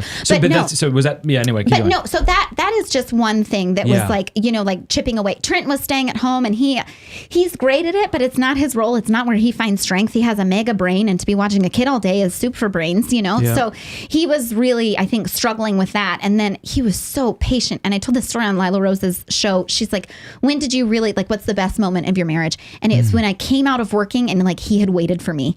And it was the best moment of our marriage. Like, now we can, and that's really, I feel like when we became a family, not like everybody juggling and trying to eat dinner and like, and also I was like, well, I work and I stay at home. So why can't you do the duties that I do? Like, why aren't you making the bed? I also work. You know what I mean? And it just was so disordered for our family. Not that it's like that for everybody else, but I think it's that for way our for family. way more people than we would think. Yeah, but unfortunately, I think in a society where you've created this 2-income trap, be it, where it's really hard. It's a luxury to stay home, and I don't. So how did you make the decision to quit, and then what was that like? Well, I had Thomas, which was nice. So then once I had a second baby, it kind of like gave me an out to leave, which was nice. But at first I had plans of going back, and then I kind of had to die of it. Like, it reminded me of The Office when he's like, I took a shit on my boss's car. I'm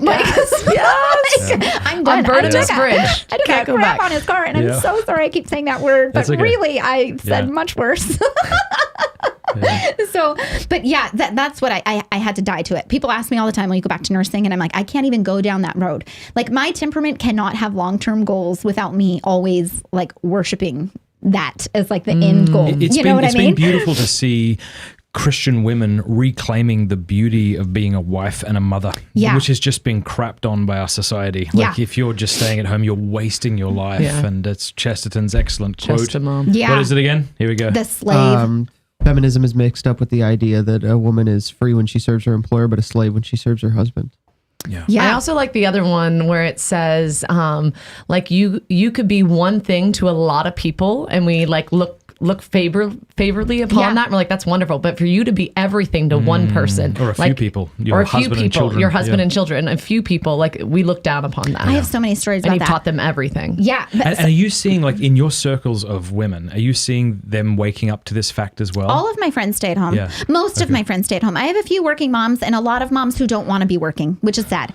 But like they just haven't found their out yet, which is hard, and my heart goes out for them. But a lot of moms, but my thing is, if it naturally falls on the woman, I feel like, because women are just more nurturing, but by nature, but like the women I know who do work, the dads stay at home and they just make it work. He has a job that he works from home and stuff.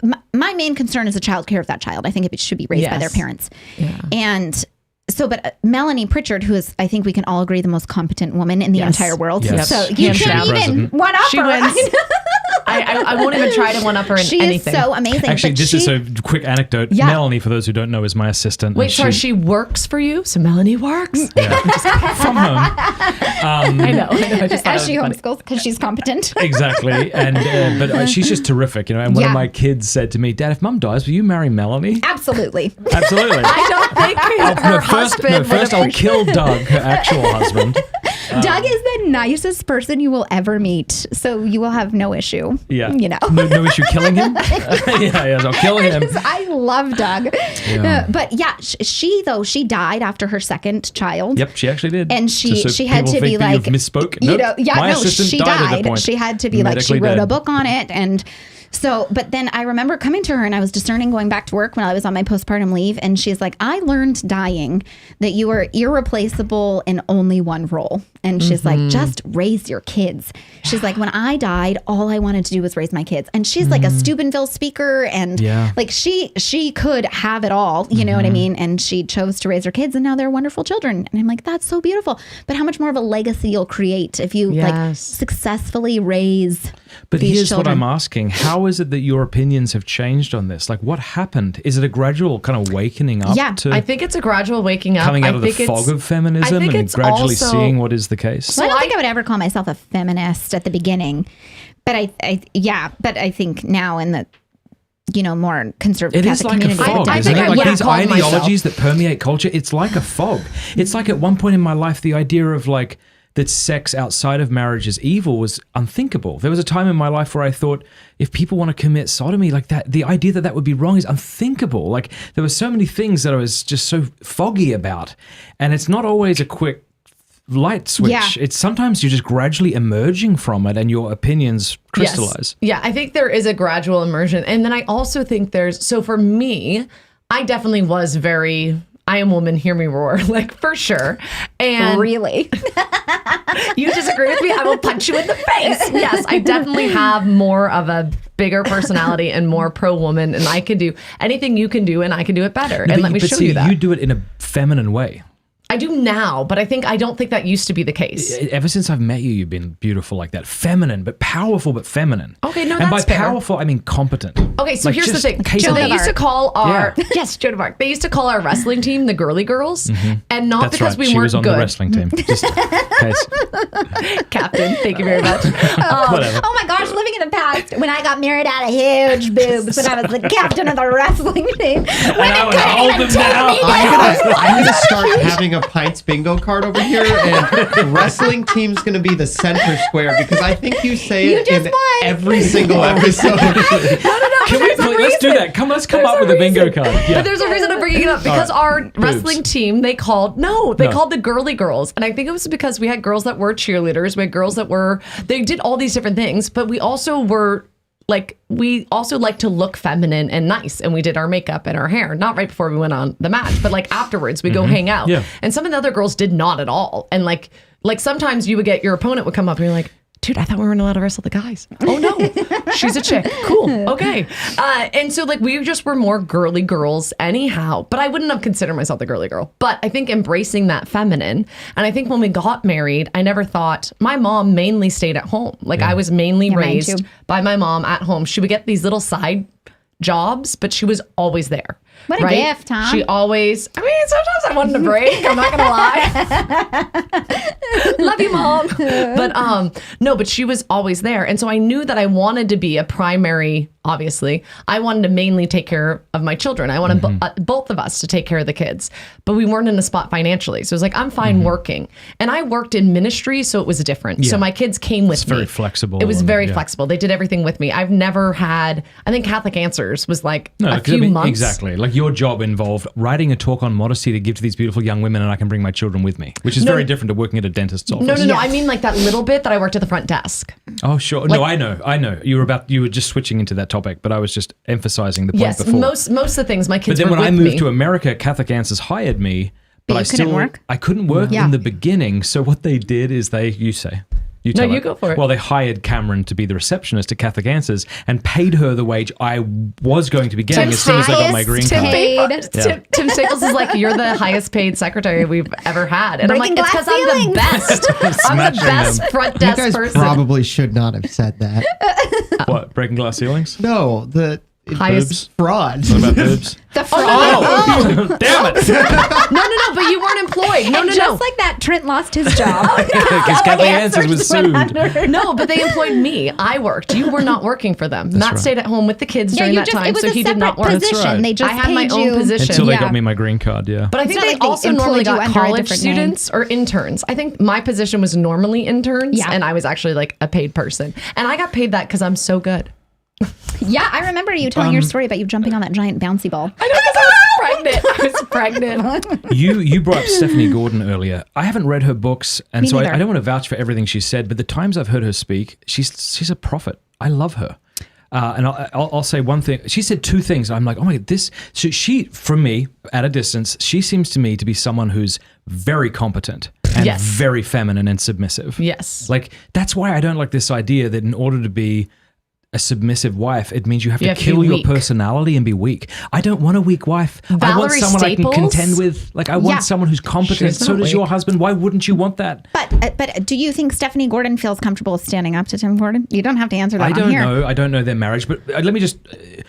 Here's the point I want to say about Steph that she brought up, and I thought, gee, this was really excellent. And I'm glad she's saying this. I very rarely listen to them, but occasionally I'll click on a video or something.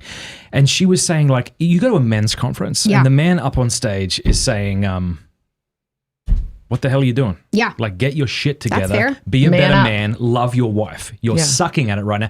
Now, men receive praise and things like that differently. So women might just all cry. I don't know Yeah. how women receive it. But you go to a women's conference, and very often it feels like, I'm not saying all the time, oh my God. Yeah. Hey, ladies. And like, you just need to be Yeah. more understood. You're beautiful. And her point Yeah. was like, okay, yeah, sure. All that's true. Yeah. But also, like, step it up and be Yeah. a better Yeah. wife Stop than nagging. you are right now. Here's the thing, Trent. I told you this story, but I'll repeat it. Trent said the other day, he was like, because him and I were talking about this, and he was like, when was the last time you went to a women's conference and you heard a woman speak like that? And we both were like, we can only think of one person. That's Stephanie Gordon, actually. So got Yes. to give it to her for at least, you Yes. know. Like, another thing that she said that totally changed my mind was when somebody says happy wife, happy life, Yeah. her eyes roll back into her head and her neck Happy head nearly falls husband, off of happy her life, head. yeah. Because all that says is my wife is a petulant child who I Yeah. have to keep happy in order for our marriage to be good. Yeah. Like, she's great. Like, I haven't read her books, but the few Yeah. things I've heard, I've really, really liked. But speak to that a bit. Like, where are the women who are up on stage telling you women, be a better wife? Be So I better at think loving Kimberly your does husband. it. Kimberly Yeah. Hahn, I think, does it. And I see like her, I don't know their ins and outs of their marriage, but she is a more Kimberly is a strong woman who has her own opinions on things. She runs her household very well, you know, but she's not afraid to say, like, you need to do this. You need to do that for your husband. You need it. So I think she also would do that. I just don't know that Yeah. she's spoken out to it that much. I do think women are more sensitive. Can I say And that? I do think women are more sensitive. And 100%. depending on who you're Definitely more talking to, If you may Trent, make them cry. if Trent talked to me how I talk to him, we'd be divorced. Let's just throw that out there right now.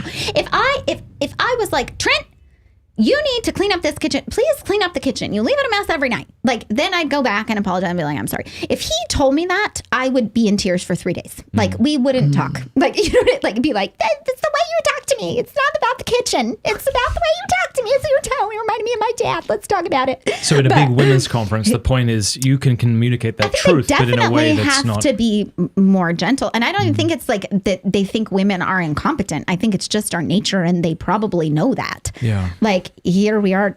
I don't I want to still sound think- misogynistic, but like, Well, it's kind women of, are. but maybe we're kind of talking to women as we thought they were 20 years ago, and we haven't moved on I from there. disagree. that's fair. Yeah, like, you're I- ready for it. I Like, is that what you're saying? think you can be a lot more direct with women. I think this is And- why people love listening to you. when And I speak, think you could be you're direct like and that. not mean. Like, there's a difference Yeah, between, that's and fair. sometimes, yes, I do come off a little too aggressive or like intimidating. I know I've had multiple women that are like, at first I was really intimidated by you, but I feel like that's happening less and less. I think women are just tougher now because of the society in which we are. We have to be. Right. And like, if we want to be women, we fight for that. We're like, no, I am a Because there's woman. all these men dressing up like women Yes. and mocking you. He is not a woman. Yeah. Like I can't physically beat him No, in my you sport. probably could kick Dylan Mulvaney's ass, I'm pretty sure. But I would be so, I don't even know who that is because I don't keep up with all this stuff. What? Good. Where Never. have you been? Don't worry I know. about it. I don't. Anywho. It's a dude who hates, it seems to, sorry, let me Hate rephrase women. it. It's a dude who mocks women. I know. It is Yeah. so insulting to what it means. I'm like, he is not anything. Yeah, it's the equivalent of blackface. He mocks women. Yeah, that's Continue. a Yeah, so beautiful I'm not analogy. okay with that. Like, it's like you're not allowed to, and I think the majority, I'm thinking of just like my main followers and my main people that I'm interacting with, and even college students, like they're stronger women because I think you have to be. Like if something's mean said to them, I don't think they're as likely to cry. Like there's a part on the inside that is like, oh, that really hurt. But Yeah. that's only people very close to you. That's not the rest of the people. So Trent is like your best friend and you have this amazing intimate relationship. So yes, he can say something and it'll pierce your heart. But if Matt or Thursday said the same thing to you, you'd be like, well, no. Like, I don't think, and so I think as we're talking to other she women, would cry, I think. Oh, absolutely. Yeah, no, well, that's maybe you. you know me. Do you know me at all, I would go Cameron? take a Xanax that I don't even have prescribed for me. I'm just kidding. I don't take Xanax. Hey, sorry, what do you want to... Laura, can you move just a touch that way or not Totally. swivel so much? Yeah, this just way because sorry. you're that's right, blocking camera. Yeah, that. no, you're fine like that. Yeah. Okay. Finish the point, and then I want to go to a break. Then we come back. We got a ton of questions from our local supporters and super chatters. But Yeah, I think though also talks speak to the most beautiful aspects of what it is to be a man or a woman. So like men, it's like you shine when you're a fighter or a provider, and so it's like step up. And women shine when they're like nurturers or it seems to me that beautiful like mothers. masculine strength. Here's what masculinity looks like: strength in the service of others. That's, Yeah. that's what's Yes. femininity. Having babies. No, I'm just kidding. No, I'm just kidding. but that's part of it. Can I see it? Being maternal is very being feminine. maternal, I think I became way more maternal through, I mean, obviously this makes sense, but I became softer getting married and I became so much saw it. softer It was and beautiful. way more maternal through having children. But you don't have to have children to be maternal. That's not what I'm saying. Of course. Agreed. But I am saying I think women are more naturally nurturing, like the nurturer, the Yes. heart of the home. I think that's got to be it. So if masculinity is strength in the service of others, whatever femininity is, it's got to have to do with nurturing. I think it also has to do with dying to ourselves. So I think we die to ourselves, and like childbirth is very much a part of this. in and nurturing, though. through nurturing, we Yeah. die to ourselves, and we also say, this is my body given up for you. It's love of you, my spouse, as well as love of our children that we've had, that my body's been ripped apart, broken, bleeding. Yeah. I think a big part of it is what feminism did is it extinguished the sexes. It said we're all equal now. Yeah. And I think we're now coming out of that fog. And so we're desperate. Really, I think we're seeing the fruit of it with transgenderism. We're seeing Yeah, that. You're right. that's true. We're right. You're right. We're seeing the fruit of it in transgenderism, but those of us who won't go along with that program fair. are coming out of the fog and are now trying Yeah. to reclaim That's what fair. masculinity is and what femininity is. Yeah. And we should expect it to look awkward until Yeah. we figure that out again because Yes. we didn't know. No one taught it to us. Yeah. And so you might have a man who thinks, well, if I have a beard or, if I look a certain Yeah. way or if I smoke so many cigars, and you might have a woman who thinks that she needs to be wearing the apron 24/7. Like we're going to see Yeah. awkward caricatures of what Yes. we used to think of as masculinity until we get it, and I think that's okay. So I love kind of giving people that room to look awkward, like the guys who go to Latin mass with their pocket watches. Like that's cool, that's Yeah. beautiful. Do it. Like you're trying to reclaim something that was never given to you. Of course, it's going to look weird, but it's exciting to see. But also, I feel like though, if you don't do that, that doesn't make you a member of the opposite sex. Like I feel like Right. sometimes That's what I'm people saying about the don't awkwardness, feel though. like That's- men. Like I feel like sometimes like Trent until he did jiu-jitsu was not into sports. He never watched football. He was a reader. Right. You know what I mean? Like, But he this was is- just no, as manly. I know he was just This as is manly. I'm agreeing with you. This is my point, that we are grasping for that which was never explained or passed on to us. And it's that grasping may look like, well, if I don't watch sports, I'm not a man. Like it's going to be Yeah. awkward and superficial in some areas as we figure out, no.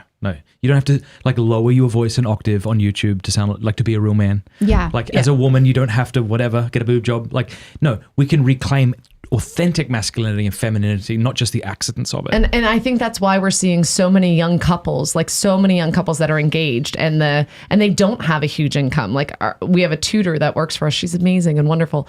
Her husband, I think, She's poor as all hell. Right? They kind of are, but like her plan is to stay at home and raise her kids. And she'll make some money by homeschooling my kids too, because she's better at it than me. But I think, there's so many, in Steubenville especially, there's so many young couples where it's like the wife, like when they get married, she's not even trying to get a job. Like she's like, well, I mean, sure, if they need another barista at the coffee shop, I'll do it. Or sure, I'll do this. But as soon as we have kids, I'm staying home. Yeah. Or, and I think that they see, and I feel like we had to like grow through that. I think here's the next layer of fog a lot of women are going to move through. And that's this realization that it's enough to stay home for your husband and house, even if you don't have kids. Yeah, that's fair. That's beautiful. Yeah. To serve your husband.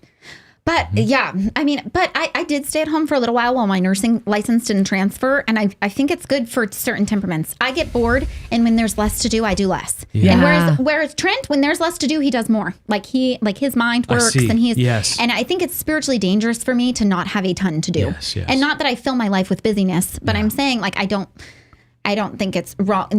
I don't think the stats have changed for Binge Spirit did a whole show on this the other day. And I don't think the stats have changed from non-married women working since the fall of since the revolution. The stats have changed for married women with children working. Yeah. And so I'm sorry. I don't think the stats have changed for married women without children working. I think what has changed is married women with children working. And so, so I don't think it's necessarily like I think my temperament would. I agree. I would not do well if we didn't have the kids. I think it's beautiful if kids could like be a stay-at-home wife, but there's also a difference, though, I think, to saying like, okay, we got no kids, and so like you work an hour at the coffee shop and then you lead a Bible study, like you're that's doing beautiful. things. That's different to like I have a full-time job and career. But I think I had a full-time job and career when Trent and I were married and we were infertile, and it also almost destroyed our marriage. Like, so I think it almost would have been more beneficial for me not to have worked during that time and then, step back. But, our marriage isn't flimsy. I don't want to give that off. I mean, I'm just speaking hyperbolically. The other day, my 8-year-old used the word hyperbolically. I'm speaking hyperbolically. I got a story about your son before we go to break. You and finish. someone was like, wow, that's a big word. And I was like, yeah, that's because I yell, I'm going to kill you. And then I have to explain and then my what husband has to hyperbolic explain she's just being hyperbolic. So I was sitting down with Matthew and I was that's right, not me. I was sitting, thanks. I was sitting down with your 8-year-old son and I was asking him about dinosaurs because I thought he had the brain of a child. And I made the mistake a child made by Trent Horn. I made the mistake of saying like my favorite as a kid was a diplodocus, and he went a diplodocus, and I went, damn it! He was 5. Yeah, he was 5. Was he 5? Was he? Yeah, he was What a 5 at kid. the time. All right, let's take a break. We're going to come back. We're going to take some questions. Go team, go. Woohoo! So if you haven't yet got the app Hallow, what are you doing? If you have a smartphone, go and download Hallow. But first, go to hallow.com/MattFradd. Hallow is the #1 Catholic prayer and meditation app on the web. And it's fantastic. And it actually beat TikTok recently as far as in the App Store. Did you know that? It's crazy. No, I didn't. It's legit. hallow.com/MattFradd. Go over there, sign up. You'll get 3 months for free. If at the end of the 3 months you don't want it anymore, you can quit and you don't have to pay a cent. They have sleep stories. They'll help you pray the rosary. It's really fantastic. Also, if you've got kids, it's nice to play little sleep stories for them. Hallow, hallow.com/MattFradd. Click the link in the description below. I want to say thank you to a new sponsor, everythingcatholic.com. Maybe you like Amazon, but you're tired of giving them money. What if you could give your money to a Catholic company that sold everything Catholic, and in so doing, not only support that Catholic company, but support Catholic artisans and craftsmen as well? I've got a bunch of stuff that they just sent me. We have a Chrism scented bee wax candle, which Thursday thinks smells delightful. We even have Chrism lotion cream. They have rosary bracelets. They have kids' books. They have... What is this? This is like a Mary doll for your children. Rosaries, kids' books, all sorts of stuff. Go to everythingcatholic.com right now, and when you use the promo code PINTS, you'll get 15% off. So go support an excellent Catholic company, as well as I say, excellent Catholic small businessmen and craftsmen. Everythingcatholic.com.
All right, we're back. So as we set up these cameras again, as my beautiful bride has left, do you remember the first time you met Cameron? Yes, we're live. When I met Cameron? Yeah, when I stayed at your house. Is that when you came in? She was wonderfully neurotic. That's how I would describe her. Really? Yeah, I kind of regret saying that just now. So What I do would you like mean to by neurotic? use that dump right button. No, she's still here. She was able to do so much. Not neurotic. That's the word. Wrong word. Like wonderfully hyper. Like Yeah. You have those people where you're just like drawn to them immediately from the first time you meet them, and you're like, I kind of felt that way with that lady Cindy that came to your house. Yeah. Like Yeah, she's lovely. right away, you're like, I could say anything in front of you, and she you would would think I'm funny accept me and and love love me and me. not leave. Totally. Yeah. And so that's how I felt about Cameron. And she's like, want to help me paint my room? I'm like, sure do. That's amazing. Yeah, when Cameron first met a fella called Dave Matthews, Yeah. she walked. DJ She's not Matthews? going to leave until she hears me The finish Catholic this Dave story. Matthews? The Catholic Dave Yeah. Matthews. He's way cooler than the musician Dave Matthews. So owns she all of walked in their because we were Bible. looking to buy a house on 4th Street, and Dave Matthews swore she was a meth head. It's like, I've seen people like this. Like, she's got to be high. He's like, no, just excited. Just loves life. Jesus Christ. Cameron doesn't take offense at any of that. That's what I love about that. She's like, classic Feels like there's a Dave lot more room calling me a behind her meth than- yeah. head. It looks like there's a lot more room behind Laura than me. Bye. Good man. Look at Thursday working on the spot Yeah, like way this, to go. crushing it. You just can't find good work Dude, like you are that. it's a compliment. Okay. It wasn't I'm a backhanded serious. compliment. I'm actually so grateful for you. Yeah, it is hard to find good work. Wouldn't that oh be my funny gosh. if I'm like, Thursday working on the spot and you're like, screw you, you bastard. Like, dude, I actually meant leaving. it. I meant it. All right. Well, we have lots of questions coming in. Let's see. Oh, yay. Oh, all hate meal. Laura, this is Enoch. Oh. Yo. Oh, Enoch. Oh, yes. Everybody, we're on Rumble right now. We're streaming on Rumble. The So we have 813 people watching on YouTube and 100 people so watching happy. on Rumble. Thank you. Not enough. Tell your So friends. feel free to go over to Rumble and ask us questions there. You're more likely to get our answered. our Rumble's URL is super easy, so I'm just going to read it real quick. Rumble.com Oh, / okay. pints with Aquinas / live. If Cool. you go to that That was URL easy. and ask a question. That Laura was easy. says, Enoch, now that the rap battle between us is over, we should do a song together. Ha ha. But I feel like he's serious. Walls. I'm in it. You know what? I'm actually very good with rhymes. Me and my son used to go on long walks together, and I would make up songs about gorillas Who would? and You and who? T-Rexes. Me and my son. Yeah. I take them on long 4 to 6 mile walks every single day, and to Yeah. entertain them, you have to just create rhymes, and that's how I got really good at rhyming. It's actually very hard.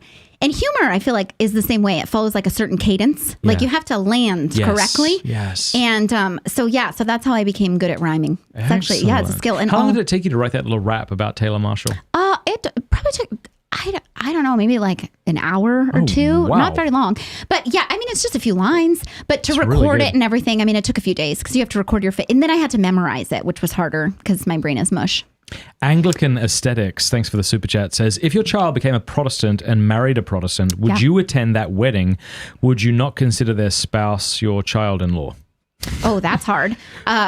Well, I think I would get spiritual direction from a priest who I really, really trust as to how to handle that. Yeah, That's we're not what I talking would to say to Trent that. Horn people. We're talking to Laura Horn. We don't need this.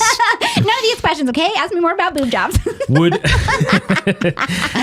Carlos Fernando says, would Trent... Carlos says, would Trent be down for a wrestling match? Judo versus jiu-jitsu. Trent has the confidence of 10,000 men. He is like Cameron as a man. Yes, Yeah, he does. He did a sprawl, not a sprawl. He did like a boxing match with his coworker Edgar, and I thought he was going to get destroyed because Edgar's really tall and like pretty big, and he held his own. I was so proud of him. I was so attracted. Like when he said he was doing it with Edgar, I'm like, are you sure? But yeah, he wants to roll with everybody. Yeah, it's it's a a bit little gay. much though. Joseph Feely says, Laura, when did you know you and Trent were a match? And any advice for Catholics trying to find a spouse today? Matt, when do we get Cameron back on? Well, I don't know if Next week. Yeah. I knew Trent and I were a match. I don't think that there was like a particular moment. Trent is really kind to his parents, and I knew that was some like a quality that I wanted in a man. He's like a natural servant, and he didn't have the greatest childhood, but he's still really nice to his mom and dad. And so I felt like that was a quality that I definitely loved. Trent was not nice to me when we first met. He was like Did not that help with the attraction? Yeah, right. Well, You're like, I'm going to make this guy like me? He claims you have to be a little mean to women. And I think he might have changed his view on that, but I think he thinks you have to be a little bit unique. Like, for instance, I had men pursue me who I didn't even know were pursuing me. Like, they'd call me and I'd ignore it and then text them back. But, like, they never, I thought we were just friends. And then, but Trent was like, you don't answer my phone calls and that upsets me. And I'm like, okay. And then I answered his phone calls. Okay. Like he was very forward. And so I think that and then I just married him and now I have this little handcuff of a ring. And that's how that happened. Oh, but advice, I'd say meet someone in service. Like that's where you really get to see them shine. So. Yeah. It's funny, like all the advice I would give to someone for how to choose a good spouse wasn't the advice I was interested in receiving. Yes, like, that's fair. Someone once said to me, like, would she be a good mother to your children? Yeah. Well, she was, but if she wasn't, Yeah. I would have looked past it, you know? Yeah. Or like ask people who know both of you, like if she's a good woman. Yeah. And like what do they think of her? But again, when you're just like in love, Yeah. it's hard to listen You're to. like, they're wrong. Yeah. We love each other. Yeah. You don't understand me. Yeah. But there you go. Oh, we have Black Catholic Catholic Oh, chick. I love her. She's a great channel. What is her name? Roxy. Roxy. I was like, Robbie is wrong. Roxy. She's so feminine. She's such She's a so beautiful beautiful, yeah. woman. Look at that. She's got all that She's so confidence for nice. nothing. Yes. Oh, she is so nice. She's so kind. And, And she's she single. doesn't say the That's- SH word. Damn about that. Matt, I you shouldn't. cannot. Can we Yeah. talk about the irony real quick of you constantly telling me when we're off camera, like you actually need to find a wife, but then trying to set me up with people that I have no chance with on camera? Shut and up. not fair. Brett realizing Cooper that has no chance with backfires. you. No, you just have to be funny and attractive. And yeah, you have a chance Thursday. So I have a problem with that some- second one. It reminds me of Dumb and Dumber when she's like, what are the chances? He's like, what are the chances? And she's like, 1 in a million. He's like, so you're saying there's a chance? There's an optimist for you. All right. Paul Lahoud Yeah, Matt. says, It says the anonymous. well, why would he? Paul See, doesn't say. He writes the comment and then he says, keep it anonymous. This is on you. All right. I'll go to We'll another circle question back. and at some point I'll read his. Clint says, if cosmetic surgeries are sinful due to vanity, why would makeup not fall into the same category? Isn't vanity vanity? Well, obviously. Or are you going to go back to the beard argument, not knowing where the line is? I think I would. Like, I'm open to the argument that makeup is vain and shouldn't be used. That's fair, depending on like I'm the expense increasingly and open what to it does Yeah. to your thing. Like, I would say to enhance rather than to replace. Okay. Like Ooh. is where the line Enhance. So line what's the is difference drawn. then? Like beautiful makeup enhances, it doesn't cover who you actually are. Like when you look at a woman and you don't even know who she is because she has so much makeup on, I'd say that replaces her real face. I heard a woman say to me, if you really want to get to know a woman, Yeah. go swimming with her on the first date. Never. I She look won't like a have naked makeup. chihuahua. Not like I wouldn't be naked. I mean a chihuahua. This isn't how you swim. Oh, here's a good question. Oh, okay. You guys are so Just get holy. bathing Haven't you heard of the suits. theology of the body? It's okay now. John Paul II was cool with it. I don't know. Jay Stennett says, Laura, can you give me some recommendations on keeping my house clean with 4 small children? I really try, but sometimes all I can do at the end of the day is sit on my couch, cry, and drink wine because I'm so overwhelmed. Do that. It will end. It is a season. Yeah, I like to clean, so that's a gift, but I just clean in sections. I clean like a little bit at a time. Like I have certain days to do certain things. Also, our kids now are in Jiu-Jitsu, so they're gone for 2 hours a night, and that really helps. I only have a toddler, and I let him watch TV. If it's that overwhelming to you that you're crying, just let him watch a show. Like, and just clean up during the day when you have the most energy.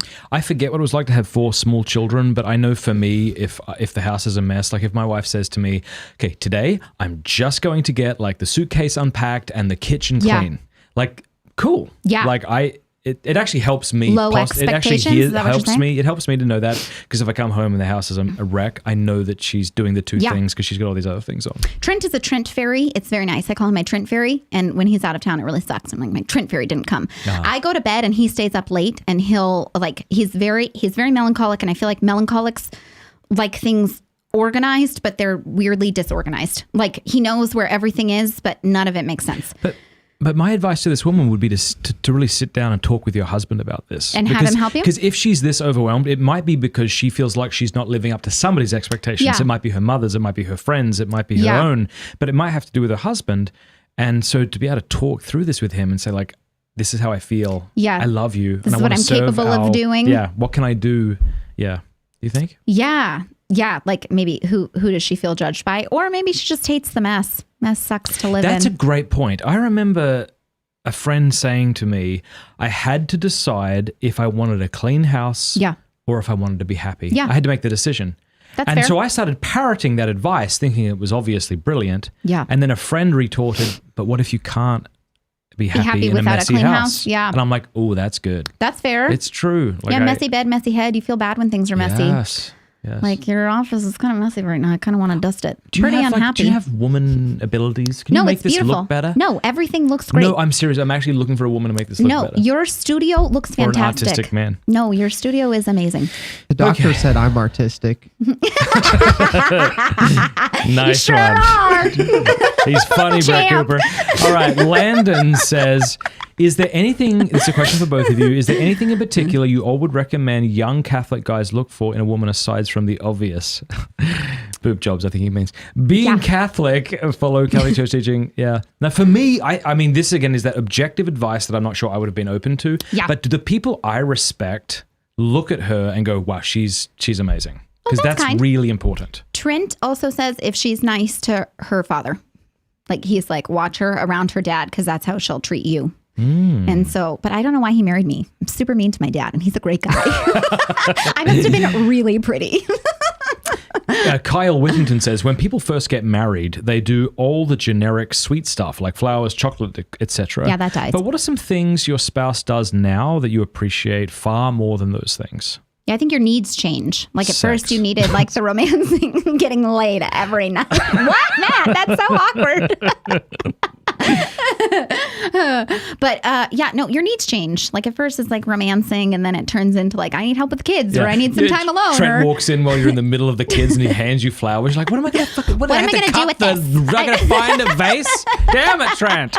It's great. It's way more work than me for me. Yeah, but is there something in particular that Trent does? You're like, I feel so loved by that. And have you communicated that to Me, him? when I feel, well, I used to not be acts of service and now I'm totally acts of service. Like that's how I love. Okay. Because I didn't used to need the service. And now I'm like, oh, when you serve me, it is fantastic. So, yeah, just your needs change. When he takes the kids out, it's really kind for me. He takes them to Jiu-Jitsu, which is nice. And then I have the youngest at home with me. But yeah, or he'll try to just like lighten my load. Like he'll take the kids to the co-op 1 day a week or 2 days a week. And that's really kind. I think a good question to ask your spouse is, what is something I can do that when I do it, you'll know it's me loving you? Oh, that's beautiful. Do you know what I mean? Yeah. Because sometimes you're doing all these things. Like, do you even want me to do this? Like, Yeah. But it's like, if my wife would say to me, like, when you do this thing, I know you're trying to love me. It's Yeah. like, sweet, I can do that. Yes. Yeah, that's a good question. What would Trent say? Like, what's something you do? That I do?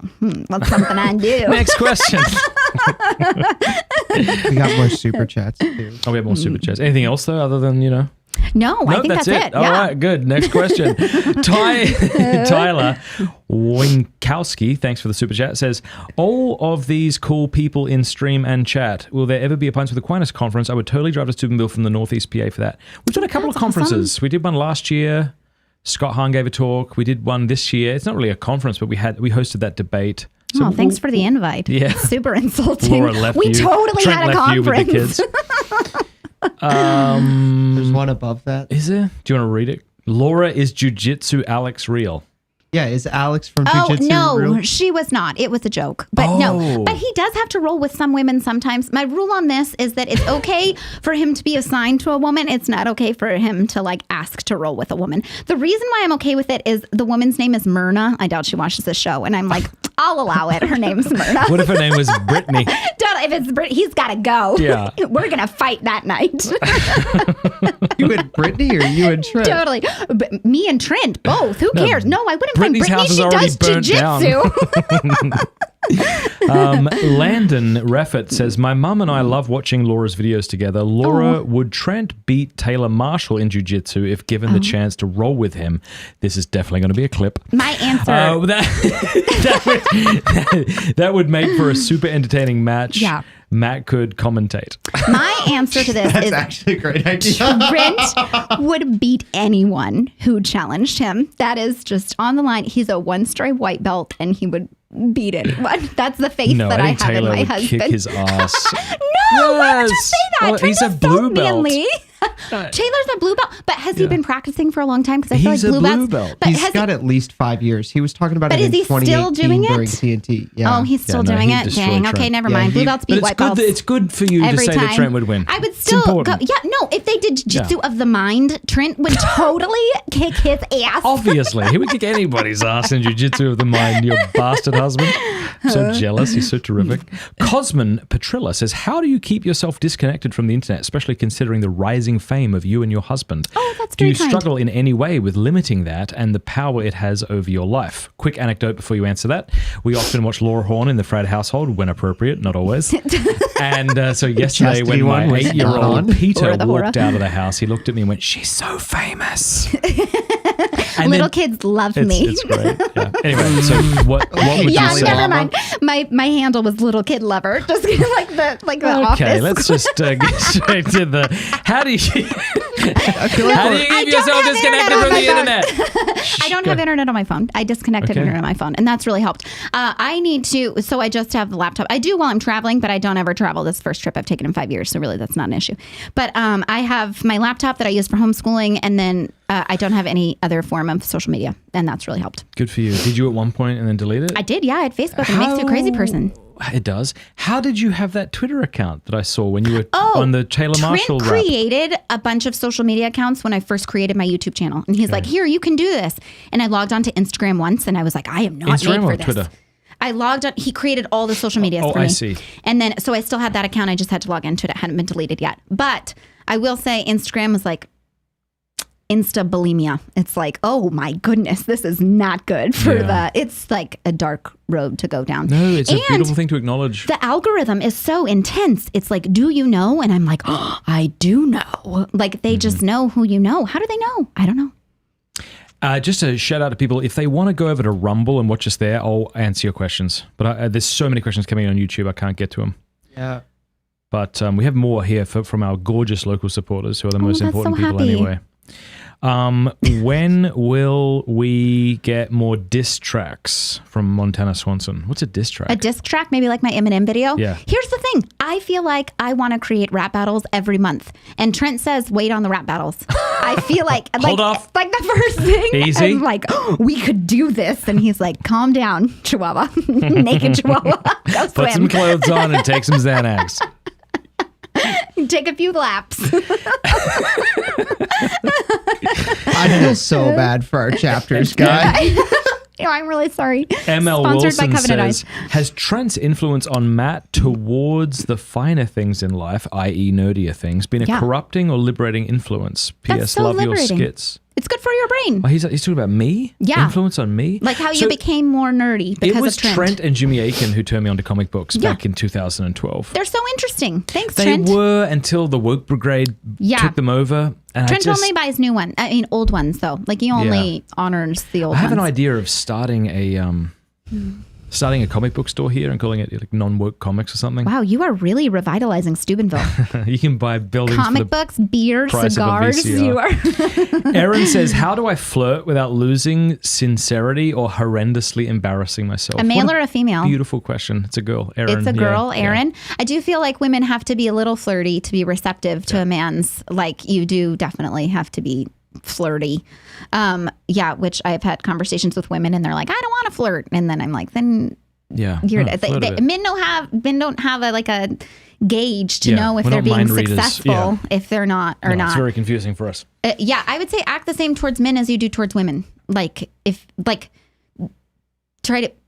Anyway, I feel like I have a naturally flirtatious personality, but it's not on purpose. Like I'm the same with Cameron as I am with you. Yep. And sometimes that might come off as flirty to other men, but if they see me around women, then they I see. don't. You know what I mean? Then like men might feel appreciated and loved, but that if you're not, I don't know if I'm answering this correctly. What do you think, Matt? No, I think a woman needs to show that she's attractive. Yeah. And men aren't stupid, I don't think. So Yeah, that's they'll fair. catch on.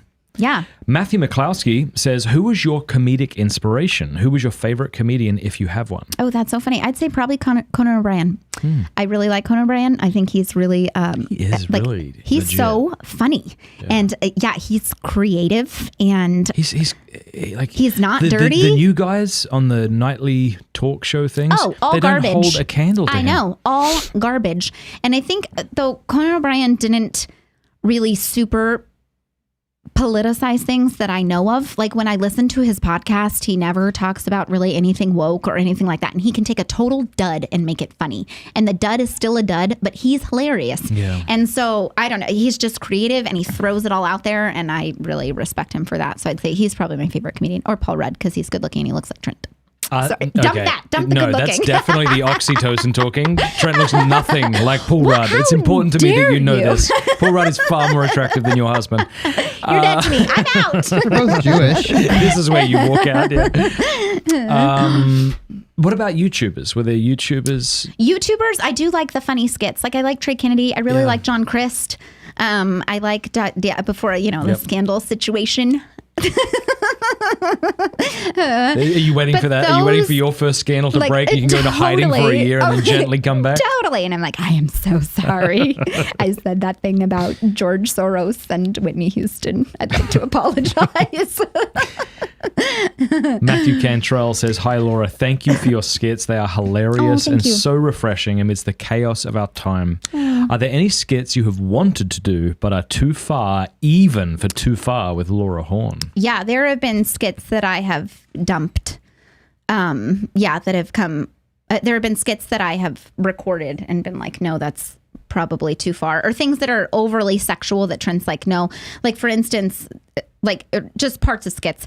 Like for my Easter one, I wanted to do a guy that thought abstinence meant abstinence.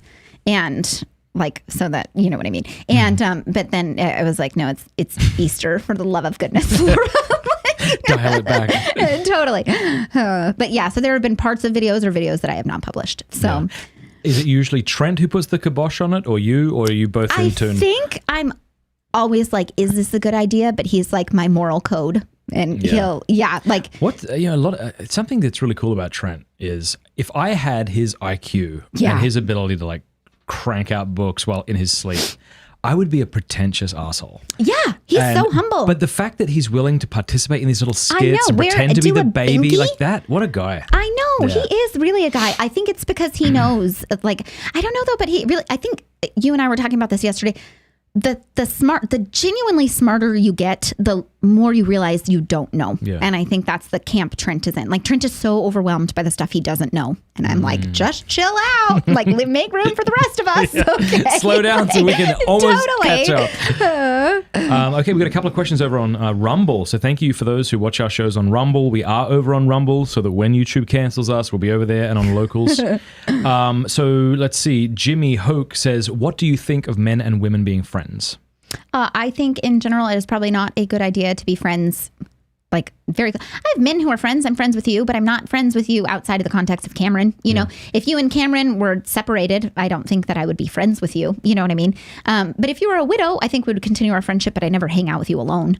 So I don't think it also is just, there's a difference between married people being friends and unmarried people being friends. I think it's fine for men and women to be friends if they're unmarried, because you can pursue a relationship, but you can't pursue a relationship if you're married. Yep. Would be my quick answer to that. Joseph Feely says, Laura, any dodged bullets before meeting Trent? Any dodged bullets? Oh, yeah, totally. I went to Franciscan to get over a breakup, actually. That was my purpose for going to Franciscan. And yeah, right, that was Sorry. a bust. Everybody is preepies. My bad. But no, I didn't go to date other people. I went like to find healing from that breakup. But no, I dated Trent when I was 19, and I lied and said that I was 20 because he said he would never date a teenager. And then I realized by my next birthday, I would not be 21. That's cool. Good So friend. I What a pulled power him move. aside and I was like, I have something to tell you. And he's like, here it goes. She's going to break up with me. And I was like, I'm only 19. It just came out that I was 20 and I'm sorry. And I take responsibility for that. And he's like, I thought you were going to dump me and I'm totally fine with you being 19. That's nice. So this is a good question, right? How do you strike a balance between joking and actually taking it too far? And what I like about that question is comedy has to go too far Yeah. for it to be comedy. At least has the kind to of push the comedy that you're boundaries. doing. It has to. So, but where's the line between too I don't. far and like, okay, that's too far? Yeah, I don't know. I read people in the room. Like which is really hard about the online space because you can't read anyone. My thing is, I think if I laugh at it, then I post it. You know, like I'm so glad. That was one of the things I said to you when you were starting this YouTube channel is I'm like, your YouTube channel will be so successful if you're actually the Laura Horn that I know. Like, be that. And you did. I've had and to I'm tame so it in. glad. Oh, thank you. Yeah, keep going. I've had to tame it in. Thank you. Oh man, that means a lot, Dad. I think, damn it. I mean, Matt. Oh, God. Who are you? Joe Ward says, best advice for raising. I'm sorry I keep saying damn it. I shouldn't say that. I know, I'm sorry I bring that out in people. It's the best. It's just it's so much funnier than dang it, Laura Horn. It just has that sort of edge. But I'll stop. Joe Ward says, best advice for raising young kids. We have a 2-year-old boy and a 2-month-old girl. Aww. Turns out things get way harder when you have more than one. Yeah, they do. I think 0 to 1 is the hardest. Yeah. But then having multiple, it's like each kid is exponential in my opinion. But those are still really young. But we read a book called Teaching Self-Government, and it was really, really good. And it's horrifically written, But if you can distill the information from it, it's really good. And it goes over like certain skills to teach children. Like I can imagine the author watching this video. I'm like, thank you. Oh, come on. No, that's on her. Like, it's so really bad that I'm like, that's on you. Fix your book. Yeah. Like, if you want to self-publish and not get it edited, that is horrible. But it's such good information. And yeah, taking an instruction, accepting a no answer, getting a consequence, and dropping the subject. So those are like the main things that we work on with kids. And we have family meetings with each of our children, and that's been really successful. How does it go? Each of your children, what does that mean? Each of our children, yeah. Every Sunday afternoon, we bring in our kids one by one, and we ask them what's exciting in the week and what goals they want to work on, and then we give them one thing to work on. Oh my gosh. Yeah, it's really been beneficial to our family. And When did Trent you and I have a start family that? meeting. We've followed it. It's part of self-government. It's meant to be like your family is the government. Like, it functions like a government. And so like you have a tyrannical government? Like, yeah, right. And I am the dictator. But no, it's like, you know, you have rules, you have instructions, you have a family mission statement. And yeah, and then you have meetings. But I found my kids love them because they get attention, and they are attention whores. They love it. They're like, we love meetings. I like that. That's very interesting. Exciting. And it gives each kid attention. Yeah, because I've heard of family meetings. Yeah, we do. We don't But really those do are family usually meetings, chaotic. and they turn into dysfunction. And Yeah. oftentimes they're done like in haste and out of passion, like Right. family meeting, and Yeah. it's like it ends up more trauma than gift. And so, but no, we meet with each child individually, and it's been really a gift to our marriage. I think we might implement that. Yeah, Because, it's because you good. know what? That doesn't sound like something that's exhausting. It is. Sometimes people not. give advice, It's you're like, that refreshing. sounds so exhausting. And throughout the whole week, you can be like, here's what you were working on, remember? And then also we have a goal at the end of the week that I write it all down, and then we check back in to see if they've met it. It'll be like an ice cream from Brahms or something. And then, but my kids are really goal driven. Like Matthew, my oldest, sells candy for 10 cents, and he saves all his candy from each holiday, and he goes around the neighborhood and sells it for 10 cents. And he's so cute that people just give him $5. And people are like, what are you trying to raise money for? He's like, nothing. It's 10 cents. What do you want to know? Money. I like that. That's really cool. All right, let's see here. I've read that. Oh, this one's so long. Hi, Matt and Laura. I'm wondering if you could talk about discernment of career and motherhood and how to balance the two. My husband and I have been married a year and do not have children, as we are waiting until I complete my graduate degree in speech and language pathology. Yeah. I know my vocation is to motherhood as a married woman, but am I wrong to put off having children until I complete my degree? Is it selfish to put my career first by choosing to work rather than to stay home homeschool? I obviously know my husband and children will always take priority, but I feel like I have a gift of academic knowledge that I can use to contribute to the therapeutic profession. In Catholic circles, it feels like I'm failing at the whole womanhood wife thing, since we are using NFP to prevent pregnancy so I can achieve my degree and enter the therapeutic field. I had a TLM priest in confession actually tell me that our marriage should not have happened, since we were planning to use NFP during the first years of marriage. Wow. Married young at 22. First of all, I just want to say this is a beautiful question. And I know I said it's long. I didn't mean to be offensive. It's sometimes they're long and rambling. You're like, there's sure. no Should have point. been an author. This could have been one sentence, but this is actually really beautiful. What are your thoughts on balancing primary vocation of wife, mother with these talents God has given me? I think you should have a super, super, super good spiritual director, because I don't have any spiritual authority over you. But yeah, I think that. But you could apply that to yourself, right? That's fair. I don't think it's wrong to finish a degree. And I know that won't be a popular answer within the conservative Catholic community, but I finished my degree in nursing. But we also weren't married, but I didn't want to. And Trent pushed me to. He would not propose until he knew that I could finish nursing school. And I was very offended by that. But he's like, I have a degree in theology, and I think you will always probably regret not finishing it. And I'm very glad that I have a degree now. But yeah, so I think it's, if it's for a serious reason, that's something for you to discern.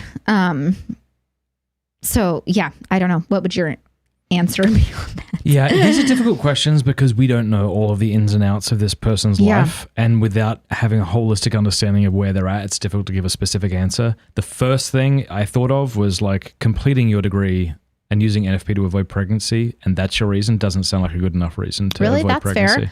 Fair. I would also say, though, not to make a decision based on the judgment of others. Like, I know women who feel very judged by others, but they have very, very good reasons for having to use NFP, and it's a heartbreak for them.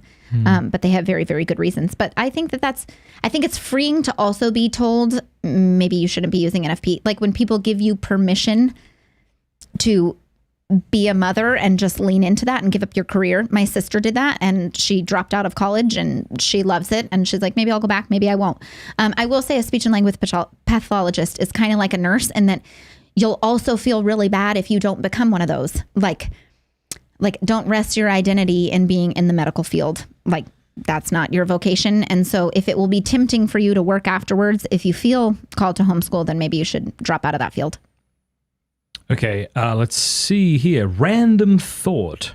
Sitting here pondering, what would a change my mind be like if Trent Horn sat down with Steven Crowder? I don't know what Steven Crowder would ask Trent, because they probably agree. I don't. Well, it would look like Trent just taking him apart. I don't really love Steven Crowder anymore after the whole Daily Wire fiasco. Yeah, that really changed my opinion of him, because I actually love Daily Wire. What, you don't love Daily Wire? No, I did the actual math on the contract. We have different opinions on it. We have different opinions on this. Okay, I disagree with him. No, really? I'm with you. I'm with you. I think it was super low blow to go after the Daily Wire, who did so much good. Like they're doing so much good. But yeah, like especially for like the trans movement, the anti-trans movement and everything. I'm like, but the fact that he didn't go to them first and recorded the conversation, I feel like shows ulterior motives. Yeah. But I'm glad he's doing what he's doing. I find him that's really fair. funny. And that's the thing. Yeah. Find common ground with people. MFP Tondo says, is it not a luxury for a mother to stay at home with her kids? Sometimes evil things happen and she needs to work to support her family, but caring for kids home is the highest of priorities. Totally. Yeah. No, I absolutely agree with that. I think it's a shame that we live in a society, but I think part of that came from women going back to work unnecessarily. And I think also, like, this is going to sound snobby, but I think people can make it on a lot less than they think they can. Like, maybe you'll have to move. Like, that's hard. Steubenville. Yeah. Or, yeah. Like, but I understand, like, not all men can make it in their fields, and that's a shame. But I do think we're stuck in a double income trap. But I do think part of that is our increased standard of living, and that's rough. Yeah. Clint Collins says, how long are these meetings that you have with your kids each Sunday? Do you set a timer? I feel like my kids would want to drag them on because they're also attention. That's fair. Seekers. They're attention seekers. Yes, exactly. Our meetings are generally 10 to 15 minutes with each kid. In the book, she does set a timer. I think she limits it to 30 minutes with each child, which sounds long to me. But yeah, luckily we only have 2 that require meetings right now, which is nice. But I love this idea. Yeah, it's really good. Sometimes you get parenting advice. You're like, okay, that's terrific. For sure. You're psycho. Like, but this won't actually work in a real functioning flesh and blood and family. It's nice too. Trent and I sit down beforehand and we say, it's real quick. It's like 5 minutes because our kids are, but we are like, okay, let's go over the schedule for the week. And we write down everything one another has. And then we say, what are the goals for each kid? And do you have anything to share? And that's it. And it's like 5 minutes. I love it. Yeah, it's really good. I know your kids are a lot younger than mine, so maybe you will experience this later. Maybe you won't. Maybe you have. And that is that parenthood for me has been like this slow death to my idolizations. Oh, yes. I had so much advice till I have kids. Yeah. And now it's like I'm eating my own and then you crap. have kids, right? And you stop. And I realize what a bad person I am. But then it just changes. Yes. We don't learn our lesson. We Yes. have kids, and now we have so much advice to people who have teenagers. So true. Right. That is so true. But for me, it's just been this slow cleansing death of my idols. Yeah. You know, like my kids are going to be like, Totally. whatever, learning this or reading this. They'll never be doing this. And then it's like, okay, well, here's what I can do. I can like destroy my relationship with my child. Yeah. Or I can condescend into their interests like the father condescended into our world and redeem it and meet people there, you know? Yeah. Motherhood makes you really realize what a great person you are and what an awful person you are. Like it brings out both. Like I didn't realize that I had that love in my heart, but I also didn't realize that I had that rage in my heart. Me too. And I thought I was pretty good. I did not know that I had a temper until I had children. And then I'm like, oh, I need to work on out. that. No, I'm the same. I'm exactly the same. I used to love like pottering about bookstores, reading yeah. little excerpts from the saints with my latte and my wife and nodding sagely. And then my children came along and they're like 800 books every hour if I will just read them, if I'll just submit to it. But I wouldn't. I'd try to control it and man, yeah, it was hard. Good. This is your therapy session. That'll be $900. Yeah. But things have gotten so much better the more I've let go of things. Yeah. Like, so for example, I think one of the reasons a lot of parents don't pray the rosary is because it's exhausting. Yeah, it is. You end up less holy by the end a lot of times. Unless you do it how I do it. You just don't care. We just don't care anymore. Yeah. Oh, that's such a And what gift. I mean is this. I'm like, come on kids, let's go pray the rosary. Yeah. We all sit down. I sit on my recliner, put the feet out. I'm not kneeling. I start, exactly. And I start the rosary. Now, maybe I should, but that's the thing. It's these, I should For sure. That stuff cripples you. Yeah, it does. And then what you do is you pray in a way that looks like a saint for 3.5 days. Yeah. And then you lose it. That's fair. So pray as you can, not as you think you should, perhaps. And so, but we started the rosary, and Peter got up, and I hear him walking up the stairs, and my daughter's like eating yogurt, and my son's coloring, and it's beautiful. Yeah. But what it does is that's such a the gift to do it that rosary is way. like the fireplace, Yeah. and the kids are just drawn to it. Gathered around, they're in and out. And I don't care what they do. Like if they want to go to bed, go to bed. I don't care. You don't have to finish the rosary with me. I'm not saying that this is advice everybody should take, but what I'm saying is I think it's better to be consistent in something, even if it's not perfect, than to try to be perfect and then just start shouting at your children in the rosary. Yeah. It's not Also, good. then they don't hate it. Exactly. Like it doesn't bring fear to them. It brings comfort. That's nice. Maybe I should have that. Because I'm like, well, our 8-year-old should be able to sit through the rosary. You know, like start over. And you to know, be fair, your son is pretty bright. He probably should. But no. It's hard. It's can be a monotonous prayer. We put a lot of pressure on ourselves. You know, yeah. I just assumed that Scott Hahn's kids would levitate when they prayed the rosary. Totally. One of them's kneeling in glass. And then I look at that and I see what we're doing. I'm so angry that I can't be like that. Yeah. There's a lot of self-hatred in that, I think. Yeah. Why good. can't You I should be hate like yourself. that? I'm just kidding. Why do All I say that? the I don't know. time. We're getting too close to the heart, I think.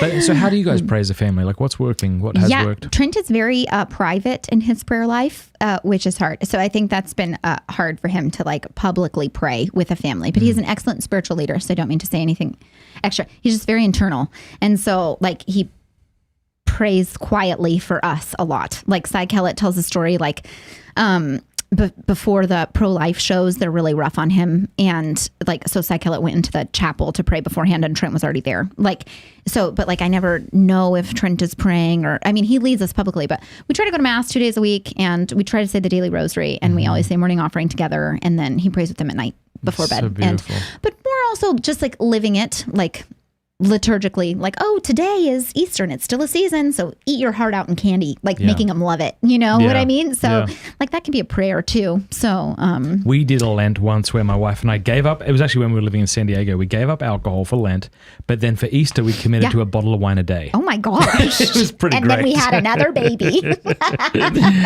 And he was seriously handicapped because my wife's an His alcoholic. eyes were far apart. We keep going from like, oh, that's beautiful, to, oh God, these people should be not given microphones. Hallelujah says, how many times has Laura been asked about what it is like to be married to Corey from Boy Meets World? He looks exactly like Corey I'm from gonna Boy look Meets it up. World. Corey no, his from- I've never met brother's this- name is Corey, and he looks exactly like Corey from Boy Meets World, even more so than Yeah, Trent. he does a bit. Yeah, he is. Yeah, it's the best. I'm married to a famous person, so that's great. But he's like obsessed with Topanga. Do you know who Topanga is? No. Danielle, whatever her name is. Look up Topanga. Spell it right or else it'll be weird. Did you mean nope? So how do you spell it? I don't know. I assume Topanga. Oh, that's definitely not it. I know. Never mind. T-O-P-E-N-G-A-A. Kevin and I blocked this search. Topanga, California. He's like That's a city in obsessed. No, California. actress. Boy Meets World. You does gotta look Google like- it. Boy Meets World. He's All right. obsessed Boy with her. Meets World. Topanga. Yes, Okay. I don't get it. Who's obsessed with who? Trent He's loved obsessed with her? Topanga. It was like his first love. Topanga. God, she's beautiful. Oh, shame on you. Yeah, she's beautiful. I'm looking at the adult, not the No, child. she is. Yeah, she's beautiful. But I was like, oh, okay. And he's like, no, that's when I knew that I was a man. When I liked her, I knew I wasn't gay. Can I tell you a gorgeous story about Yeah. little Matt Fradd? Yeah. Little Matt Fradd fell in love with a cartoon character girl. Oh. I loved her so much. And this was back in the days of VHS. So I recorded a video. Yeah. I don't know how young I was. I must have been quite young. And I took the video down to the shed and broke it open with a hammer because I wanted her. Oh my gosh. I was 16 years old. That was a little weird. Isn't that gorgeous? Wow. No. I Little know. Matt It's Fradd a is the little best. creepy. Let me tell you a story. So I took a hammer to the VHS And I took it busted directly open so to she my could kneecaps. be mine. I love that story. That is so Yeah. sweet. Like the innocence of it. Yeah. Any suggestion? I'm not sharing anything more intimate with you guys. Screw you guys. Any suggestions on discerning with my husband whether I should leave my job and stay at home as a stay-at-home mum? I've been thinking about this for a while, but I'm afraid it'll bring financial stress. Massive thanks to the question on Rumble. Yeah. Oh, it will bring financial stress. At first, What was it like for you? Like, Okay, did that bring a lot of so- financial stress? many things. Yeah, of course. Nurses make a lot of money, but nurses will say they're underpaid, but I thought it was a good living, a good secondary living. Their EWTN offers a 30-day novena to St. Joseph, and it is beautiful, and it will send you the answer that you need. It's how we've discerned every time we've moved or made a major life change, and it is really fantastic. So yeah, that's on EWTN. And then also, I read a book called The Millionaire Next Door, and it's on the habits of millionaires. And they actually, I think it's like 97% of millionaires. The whole point of the book is that like millionaires that you meet are just like average people next door that have $1 million in assets because they're really good with their money. Okay. But they live frugally, but most of them are like plumbers or, like they're just like average people that are in their 50s that have accumulated small habits of Okay. good monetary policy. Yeah. And I think it was like 97% of them had wives that stayed at home. And they all reported that their wives were more frugal than they were. So like they That's told a story in the book definitely my that, but that's I'm so good. grateful. They told a story in the book that like a man came home and he's like, I made $8 million on my investment. And she's like, that's great. And continued to clip coupons. Like that's how their wives are. So I would say oftentimes like we blew money on all kinds of stuff when I worked. Like we'd eat out all the time and we had a cleaning lady and now like you'd really have to kind of scale that in and discern and you eat at home more. And so your lifestyle definitely changes. But I understand that it's a luxury to stay at home and it's not possible for everyone. So that would be my answer. So we had a super chat from Michael Lorimer who says, Peter, Paul, Mary Catherine had me crying laughing. Oh, thank you for crying over Getting me. the attention of Catholic kids always turns into a unintentional litany.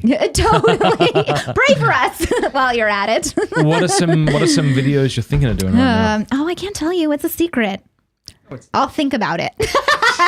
I'm just kidding. It is beautiful to create something that just helps people laugh. Like this is, Oh, Catholic thank you. Lo-Fi doesn't help people laugh. But the reason I created that Yeah. channel was just to try to create a space that was free from politics, Yeah. ecclesial or national. Is that your channel on porn? The name of it?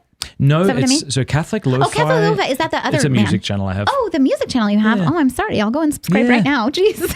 Yeah. I'm like, that's not your. So porn channel. I know you have everybody many needs to know channels. this. Everybody needs. Dump button Thursday. I don't have one of those, Laura. Dump button. I just released a 10-hour sleep song. What? Here, That's I'm going to amazing. show it to you. People should go check out. Go subscribe to Catholic Lo-Fi because actually that is this so creepy and this- amazing. Why is it creepy? To listen to you for 10 hours while I No, sleep? it's not me. Oh, that makes way more sense. Yeah, look. So this is what it looks like. All right. And here's the 10-hour sleep Oh, song. that's beautiful. Look at him. Oh, darn it. I just closed it. I was afraid that Who's I was. that handsome bloke? But it's this video of this guy sleeping for 10 hours. The cartoon. But it's beautiful. That's I St. love Thomas it so Aquinas, much. yeah?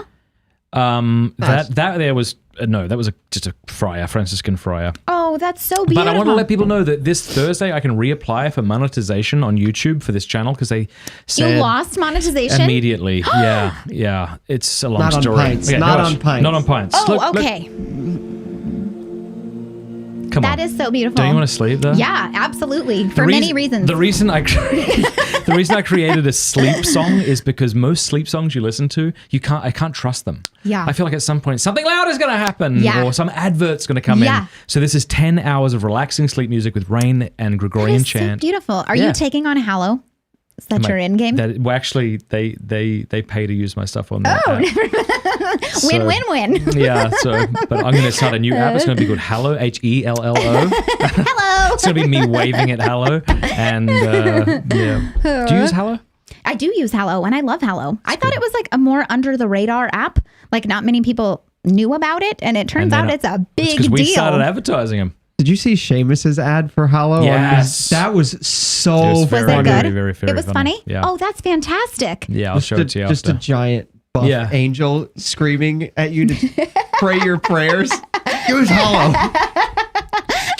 I feel like everyone wants a piece of Mark Wahlberg. Is that the case? Yeah, like I every do. ad that I'm I've so seen, lost on not how- a piece, not an actual piece. Okay, not my type. I'm into the Jews, but more Jewish type.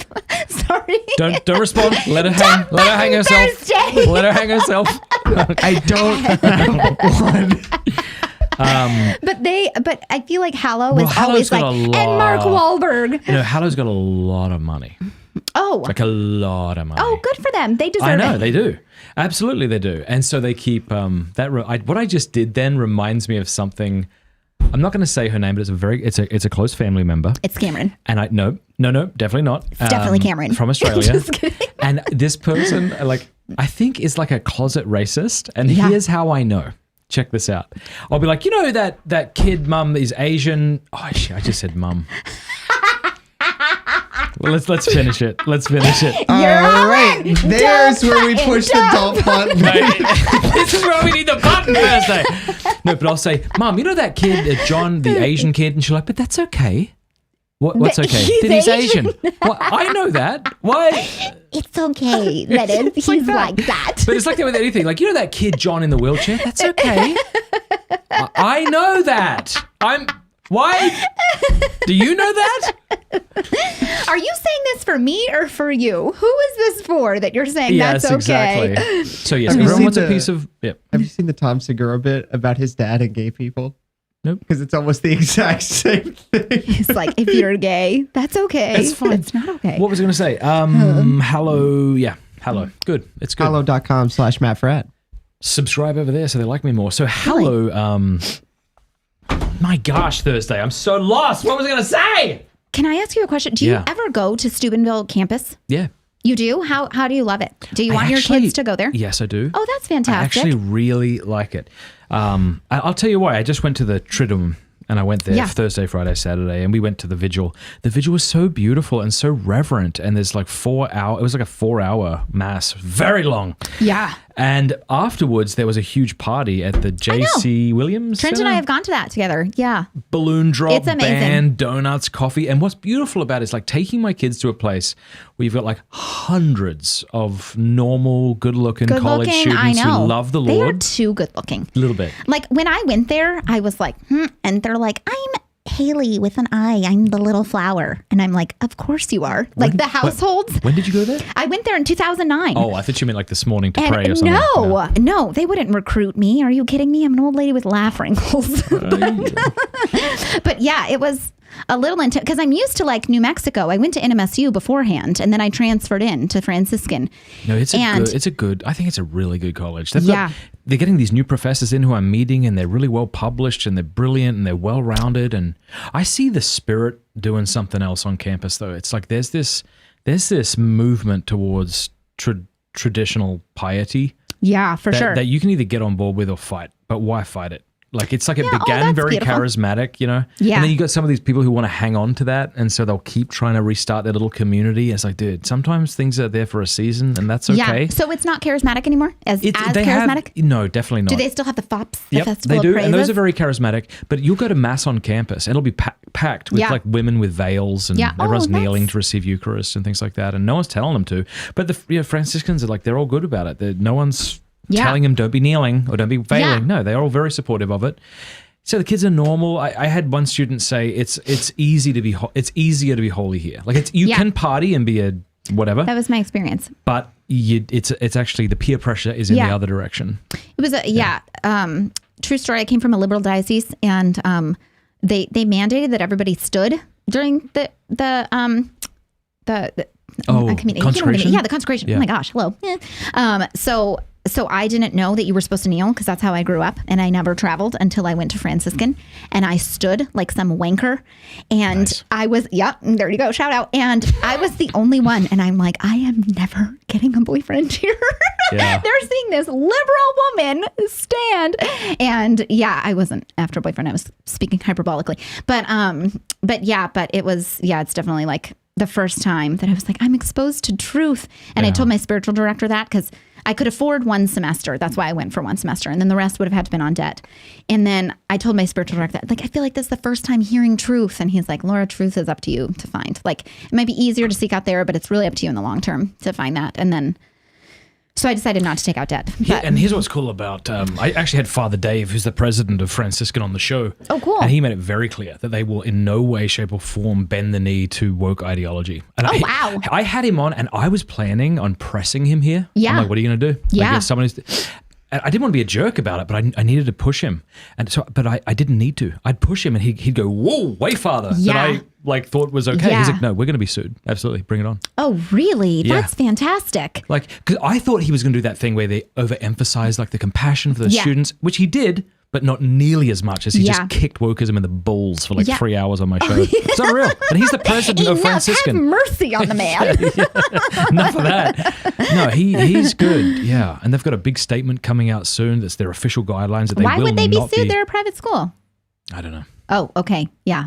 To be determined. Well, I don't know. I mean, if the woke stuff becomes, if it's a human right that I recognize Yeah. you as a male, if you decide to identify Yeah. as Or one. like discrimination. Private schools can still get a large percentage of federal funding. Oh, okay. Yeah, that's fair. Federal loans. That's why Christendom doesn't take federal loans. So they only take, I'm pretty sure they only take private loans. I don't know if that's still the case or not, but they don't take federal money. So, Yeah, so they're good. Yeah. oh, So I that's like 'em, yeah. fantastic. You want to send your kids to college? I don't care what Okay. they do. That's a good attitude. I really don't. I want my kids to have beautiful human childhoods. Yeah. Oh, And that's they do. beautiful. Like the kids right now, like my wife had to leave because she's taking them to the co-op. Yeah. They do like waltzing and like They read live poetry. like kids from the 1950s. I don't know if It you is saw that. I very- walked down the other day. My daughter, she's like cross-stitching these things. And Yes. It's beautiful. And they're so It's normal. so They're refreshing. So normal here. Peter comes in yesterday and he's just covered in mud. And I'm like, Yeah. oh, to be a boy again. Like, Yeah. you don't see that anymore, myself included. I'm Yeah. pretty neurotic about a To clean be- floor. But yeah. But maybe I should just embrace the mess. But That's good. It's good. Good things are happening. I've gone from like we're all going to hell in a handbasket to like, of course we are. But what I see emerging out of the ashes already Yeah. is like so hopeful. I'm kind of excited. yeah, I am nervous as balls to Yeah. go through that. I think as the mom, I'm like, I don't want to see it. I write to a cloistered friend that I have and Balls I'm are like, how nervous. do I prepare for this? Yeah. And she's basically like, we've been living this life for a long time and you're going to be okay. bring it. But What I find as my kids grow older is they're so much better than I was. yes. Oh my gosh. They are so much better. Your kids Than are I better was. than you, Yes, is what I mean. that's your point. That's what I'm No, emphasizing. my kids are better than me, is what I mean. Yeah. But yeah, I'm sure you guys have like no screen policies and stuff. We don't have a TV. We have a dumb TV in the basement that smells like mold and cats. Nice. And we don't have a and cat. we have a selection of DVDs. You know, Yeah. like, you can watch Little House on the Prairie. Go for it. For It's fine. sure. Oh, and they think it's like so magical. They kind of do, yeah. Oh, that's fantastic. So, but I don't know. But like, there's so many people around here, and this kind of gets to your the question about the Triduum is just to see how normal people are. Like, I was out on the front deck last night with Father Jason. We were having a drink of wine and a cigar, and my son comes out and he chats with us, and I just see how normal. You know, like there's a Yeah. stereotype that Hollywood wanted to push that Christians are like these weird, Yeah. inbred Sometimes losers. they are not losers, but I mean, like there is definitely like a weird Yep. side sometimes. Yeah, there's weird sections of every community. But those people would be weird if they were Catholic or not. Yeah. Maybe. I like to think like people are like, oh, homeschoolers are weird. And I'm like, no, those kids would like, you knew weird people also in public 100%, schools. yeah. Like they were Their just in parents are public weird. schools. Yeah, for sure. So yeah, DBW, don't be weird. Trent's dating advice. So yeah. Does Trent have good dating advice? Not really. But yeah, no, he has like the rule of 3. I think it's like fire, water, and ice or What? something like that. Like Captain he provides Planet? the What? 3 for you. But no, he was very good at pursuing me. I'm sorry, He always you have took to go me out back. to dates. Fire, ice, what? And water. Like he thinks you should like bring those 3 things in on date. No, take notes for Roxy, okay? But no, just kidding. Or Brett Cooper. Roxy is no offense, Roxy.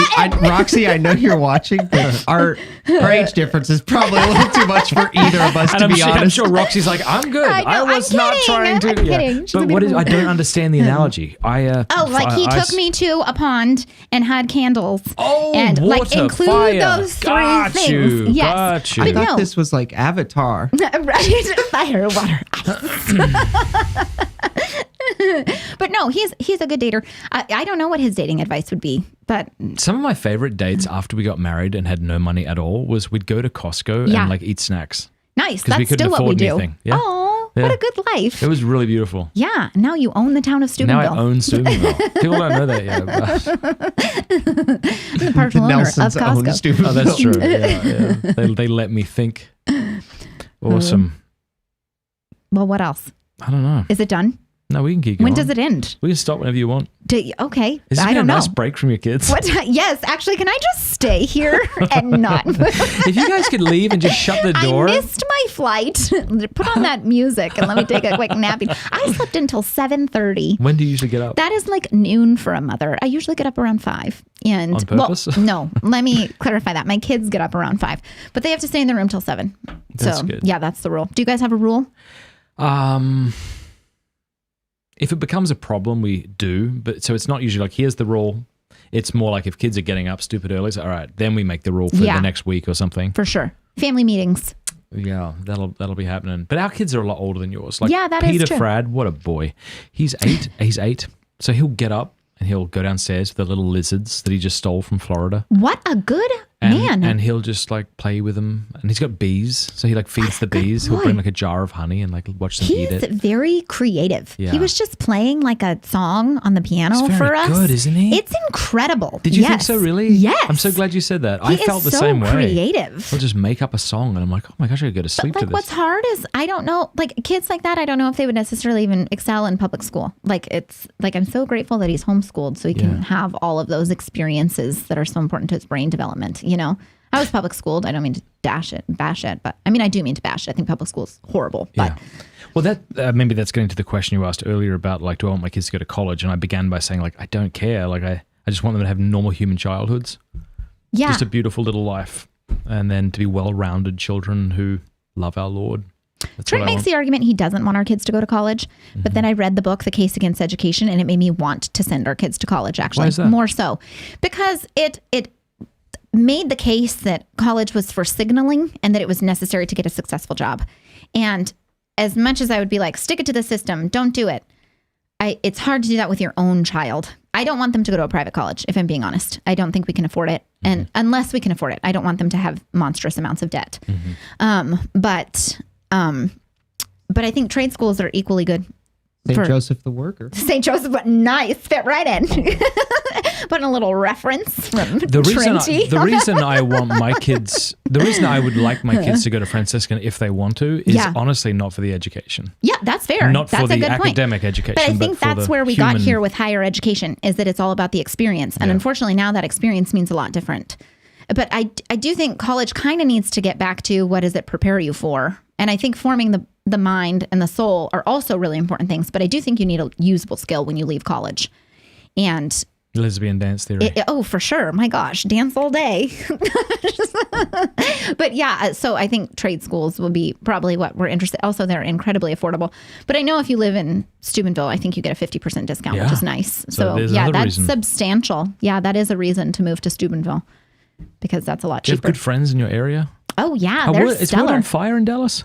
Word on Fire There's is in probably a Dallas. lot of Yeah, good folks. Trent has collaborated with Nice. them. The problem with Dallas is that it has a culture of driving, and Yeah. it's like everything is very sprawl, which I'm sure you experienced also in Georgia. Yeah, like, we did. Atlanta. It's far, and it's hard to become really good friends with people. But I have a few very good friends, Good. and it's been really good. The homeschooling community there is stellar. Really? And the school choice is great, and the economy is great, and the homes are great.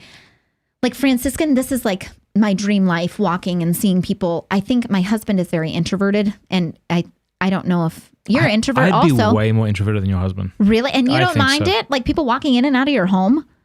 Oh, that's a big conversation. Yeah, never mind. 'Cause they're watching. First, let me The make people walking in. let me make the argument that I think I'm definitely more introverted than Trent. I absolutely think you're more introverted than Trent. Oh. Trent goes into his own mind and he's able to escape there, where I think you're much more sensually aware of things going on. Like you hear Yes. the noises That and Trent does exhausts me. not. Yeah. Trent is able to just retreat into a small raccoon of a man. And it's a talent and sometimes a problem.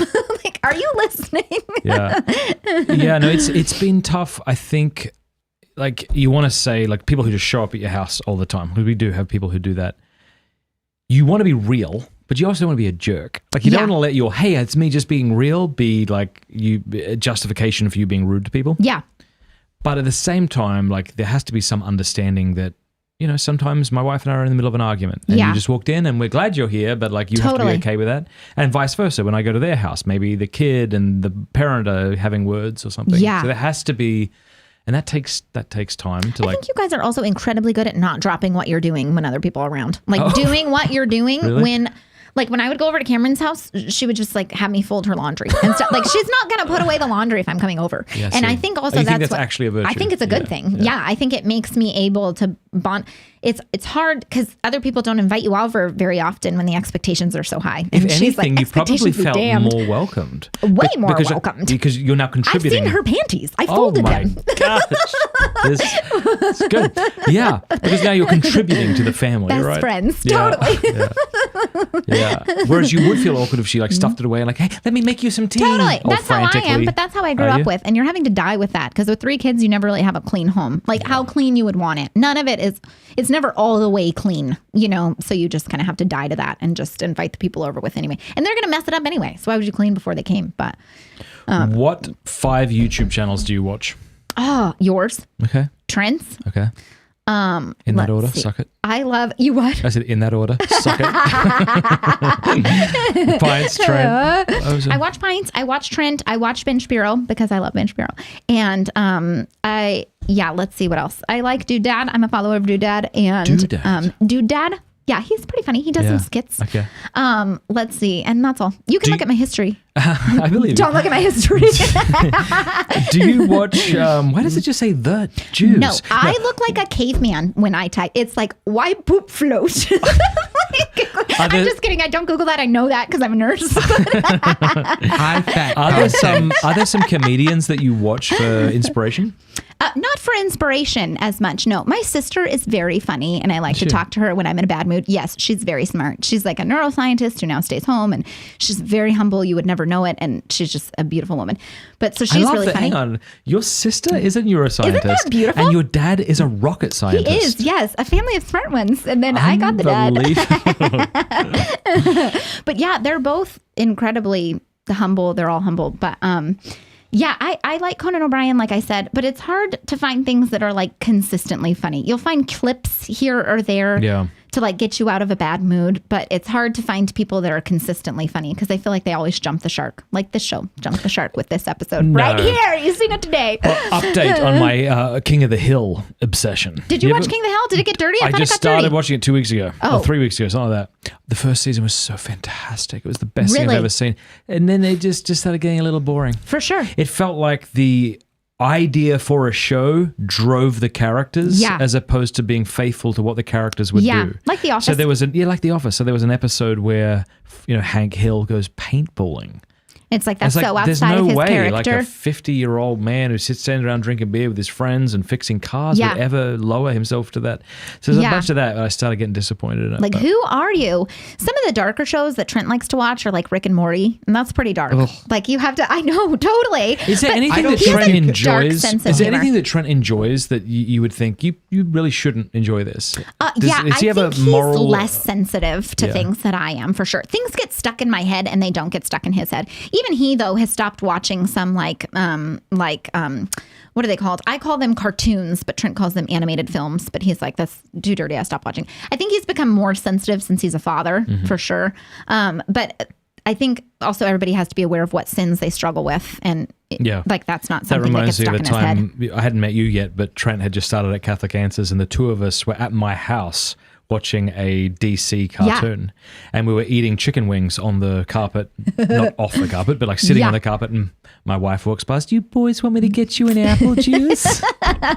Yes. And he's like, Trent would love an apple juice. He I still shouldn't does have to drink ask. milk. You should just do it. I was like, we're out of milk. Trent, Jason Everett does milk. that. Really? If Milk you- is delightful. If If you drink know as not an the adult. kind of milk he drinks, like if we go out and we'll have a beer, he'll have a glass of milk like What? a loser. I respect But the heck out of that. No, the Like a amount, man. the amount of chemicals and hormones that are in that We milk. drink organic, like Trader Joe's milk. I have heard from someone, if you're going to buy one thing organic, make it milk. Mm. And that kind of grossed me out a little bit. So now we buy organic milk because I don't The know. nice thing about drinking cow milk is that the calves suffer. They take them away from the mother, like, you know. The cow's milk, the I don't know. calves I'm just- suffer. I'm That's just- good. I I feel just- better about myself now. It's like a Needless running animal joke of me suffering. hating animals. Do you? I I don't am not a fan of have- animals either. I don't care about animals at all. Oh, Here's what I said you to someone the had other a night. dog. Let me tell you what I said the other night. You're going to love this story.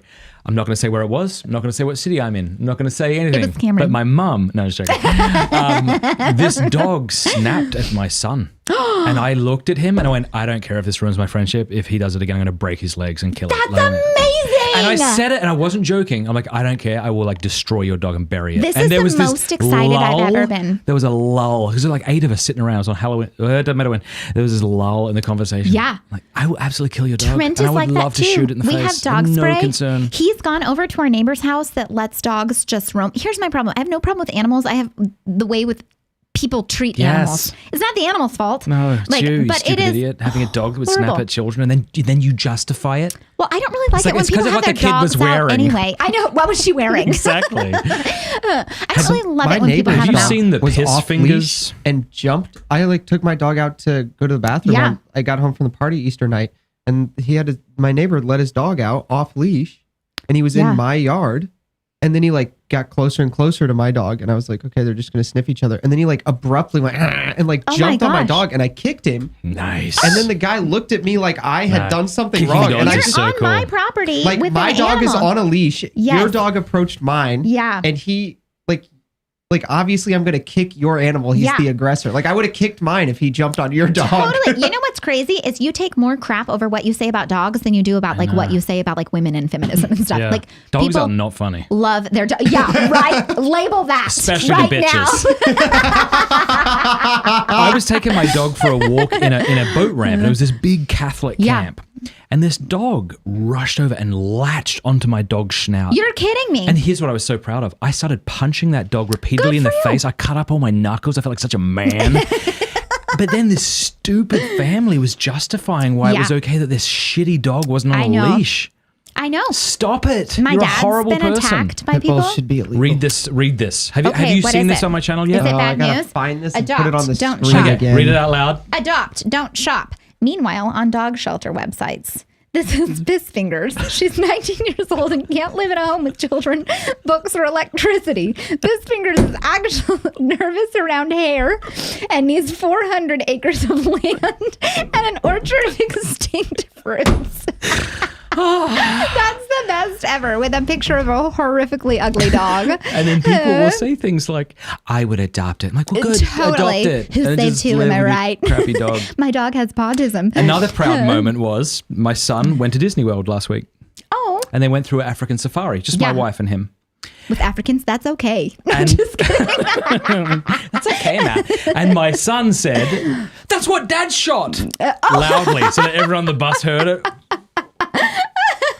So proud. But it was in Florida, so nobody cared. If it was in California, he'd get like, do you have 2 dads? It's okay if you shot it. If you have 1 dad. Is Texas becoming more New York and California? I think it's kind of like Ohio. Here's the thing. If you see a Tesla driving into Austin, you have reason to worry. If you see like a minivan driving into Fort Worth, I feel like it's okay. So many people are fleeing. That's what's been hard about living in Texas, honestly. They hate Californians. And with good reason. But it is hard because not all of us are liberal, but they hate that they're putting up their like housing prices and, you know, everything. So I understand, but it is hard. Like not everybody. Oh my God. Not everybody. Sorry. What? No, sorry. Kyle Whittington just said in the live chat that he would adopt Piss Fingers and immediately put him down. Good, that's merciful. Sorry. That's merciful. John says, no question. I just want to let you know that the first YouTube channel I watched after my Exodus 90 challenge was Too Far with Laura Horn. Thank you. That is a great honor. Thank you. Felix says, Sorry for your wasted time. Do you think that it's too extreme to raise kids with little to no popular culture influence? I'm wondering because when they go out into the world, they'll see it anyway. Yeah. Trent and I have like varying views on this. My thing is this. It's not that hard to catch up on popular culture. Like, you know, if you want to raise your kids. Popular culture is really crappy right now. And it's not even culture. And it's not even memorable. Like, I can't even name a show that kids watch right now. Like Bluey, I don't know. But I don't know. And so, no, show them old classic stuff and like old good, like we show our kids like the old Batman series and stuff like that counts. But yeah, but no, I don't think that that's bad because the modern kids are weird. We do see that like even in like I love Jiu-Jitsu because it's like a conservative community, like of just people who want to fight. But even then, like their kids are all on their phones and it's very weird to see people acting like adults who aren't adults. I'm like, who? What are you doing? Well, that gets to the next question. Anthony Skinner says, how often does Trent speak about jiu-jitsu and how annoying is it? All the time and very. No, it's very manly, but Trent likes to have like an autism test, like an autism test. Yeah. Like, and see, like, if you like change your face throughout the conversation, if someone notices, it's horrible. He'll do that with you? Dump this conversation. Dump that in Thursday. What do you mean? See if I'm paying attention or like if anybody's paying attention. But So I he'll will do talk this and to then him. he will go, Yes. And I will do this to him to see if he is paying show attention. me what it looks like. With how bored. No, it's Okay. so awful. I can't. It's too far. See it. Okay. Become a local supporter. Too far. But no, I'll do this during jiu-jitsu and he will not care at all. He'll just keep chatting. Like Yeah. it doesn't even matter. He does not care. But no, it's so good he has a hobby now. Like I'm so happy for him. I'm so freaking happy. really? But it's manly and it's wholesome and he works from home so he doesn't see very many people. So it's nice he's like in the office and now he like goes. How long's the drive to the jiu-jitsu? Oh, it's short. We live like 5 minutes away from that's everything. really Yeah, nice. Keller, Texas is really nice. It like feels like you're in the country, but it's like a self-functioning city. Like everything, you have everything you would need. Yeah, we were going to jiu-jitsu, but it was at 6 Yeah, in the morning. You quit, right? No, that's too and early. it was a 15-minute drive. It just felt too long. That's It was too just- much. You quit, right? Tap, tap. Yeah. White belt. yeah, that's right. So now someone asked the question, who would win, Matt Fradd or Trent Horn? Oh, Trent Horn would destroy Yay, my me. hero. Actually, he asked to do that. He's like, hey, you did. want to roll when I He get likes here? to roll too much. He pushes Too it too much. much. I know. Trent, gosh, Bobby come on. Angel's like, I don't want to roll with you. And he's like, so you're saying there's a chance. I'm like, he said no. It is so funny. But I think also smart people also really like jiu-jitsu because it's like a puzzle, but with your body. Like you Yeah. get to, it's like an algorithm. It's chess, Like, what do yeah. I do if he does this? You know, Yeah. it's definitely skill. We have spoken way more about jiu-jitsu than I thought we would have. And I'm here in for this it. episode. Okay, well, look, what else? It's 2 hours and 51 minutes. That's how long we've been chatting for. That's enough. We would never in our history Everyone's ever done. speak to 3 I hours. So know, this has what been a nice. gift. Thank you. What do you Thursday think? Has this also. been good? Do you This like is it? the best Are you experience of my life. feeling- And I'm Wow. not speaking hyperbolically. Well, I've had a few better experiences. I've had better, but Yeah. but no, this is so fantastic. Thank is you for good. allowing me the honor of being on your show, Matt Fradd. Yes, this is good. Do you have a goal for your channel, or are you just No, I'm just kind of winging it. That's But the- I do want things to become higher quality, but I don't know how to do that because Trent edits everything. So, and he doesn't have the time. So I'll be like, this is what I want. And he's like, calm down. I have an hour. Totally. And then I have to get back. But then I'm like, are you committed or not? Yeah, do you love me? Totally. Or not? Do you love more me or Catholic You're going to have to Answers? choose. Do you want my job or your job or my job? So do you find yourself like watching Catholic people and then going, I need my husband to refute this guy? Does that happen often? Yeah, all the time. Is But that then, how he gets his ideas? Luckily, he does. People send him ideas, which is nice, but he's on the internet way more than I am. Like, I'm on the internet a lot, but on like useless stuff. Mm-hmm. But he's definitely in the depths of that culture more so than I don't have the patience to listen to someone who I disagree with for that long, but Yeah. he listens to like the entire video and then wants to respond. When one of the first times I was chatting with Trent was when he just got hired at Catholic Answers, and he said that we were talking about William Lane Craig. Yeah. Oh, he's the best. Yeah, he's probably, Jiu-Jitsu, William Lane Craig. Totally. I don't know the things he talks about. Yes. But I remember him saying, yeah, like I think I'll do some debates, throw my hat in the ring. And when he said that, I'm like, okay. Like, Do some just debates, throw my calm hat in the down. ring. Oh my like gosh. that you're somehow on the same level. And now I'm like, no, he definitely is. Like he's definitely on the same level. You think Trent is on the same level No, as he's William not Lane as Craig? brilliant as William Lane Craig. But there's no reason he won't Offense. be. There's no reason Yeah, that's he fair. won't be. He's also older, and he's Yeah, definitely. but see, and this is the mistake I think a lot of us had when we were kids. We thought like, well, the reason they're smarter is they're older, and now you're No, older he's and put you're the work in. encountering 15-year-olds. Like, oh no, they're way smarter than me Totally. because it's Yeah. just a gift or a. Yeah, he's always been smart. He used to just like read during. And it's nice, isn't it? I'm sure you comfort yourself with this that he said his parents would just put on cartoons for him and just I watch am cartoons. so comforted. And Yeah. Trent turned out all right. I know. Yeah, the other day he's like, I'm worried our kids are behind. He's like, they're playing Super Nintendo and they can't even beat it yet. He's like, by their age, I could. I'm like, turn off the television, go play outside. Our kids don't play outside enough. But yeah. That's because you live in Dallas. Get out. And they're always by me. I'm like, you're like a puppy. Needy. You're like piss fingers. Just kidding. won't leave. They're excellent children. Well, thank you, Matt Fradd, for Yes, having this me is on. good. Anything else Thursday? My dog is cute. You have a dog. I still haven't seen well, this now I dog. feel bad. No, it's even. We Oh, got, you already told the story. yeah, not just about from your dog. not from a shelter. He got it from. Craigslist. Wow, that's like the depths of the internet. Do you want to meet him? You can come. You can come meet him Craigslist before I take you to in the airport. Steubenville? No, Do Craigslist you in wanna Indianapolis, meet where I'm from. Oh, thank God. Okay, I'll that's show a my dark. dog to anybody. I love him so much. Oh, that's Aw, that's sweet. nice. That's He's 12. amazing. I've had him since I was in 5th grade. Oh, So In Australia, we say Craig. Craig, like that's no, sweet. No. You say Craig. In Australia, we say Craig. Okay, that Craig funny? instead of Craig. So what when are I you heard talking of about? Craig. when I heard of Craigslist, Oh, I didn't Craigslist. know what word you were using. What Yeah. is Craig? What do you say? Craig. Craig. Craig. Craigslist. That makes more sense. Craigslist. Actually. The other thing you do is you say AARON, the same as ERIN. yeah, But we say Aaron and Aaron. But Oh. y'all say Aaron. That makes for both. way more sense. actually, I say Aaron. Hey, Aaron. I know. That's what I was about to say.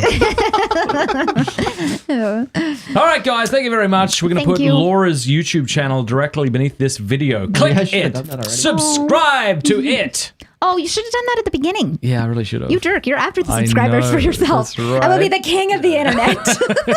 And then, throw Laura a bone for flying here from Dallas.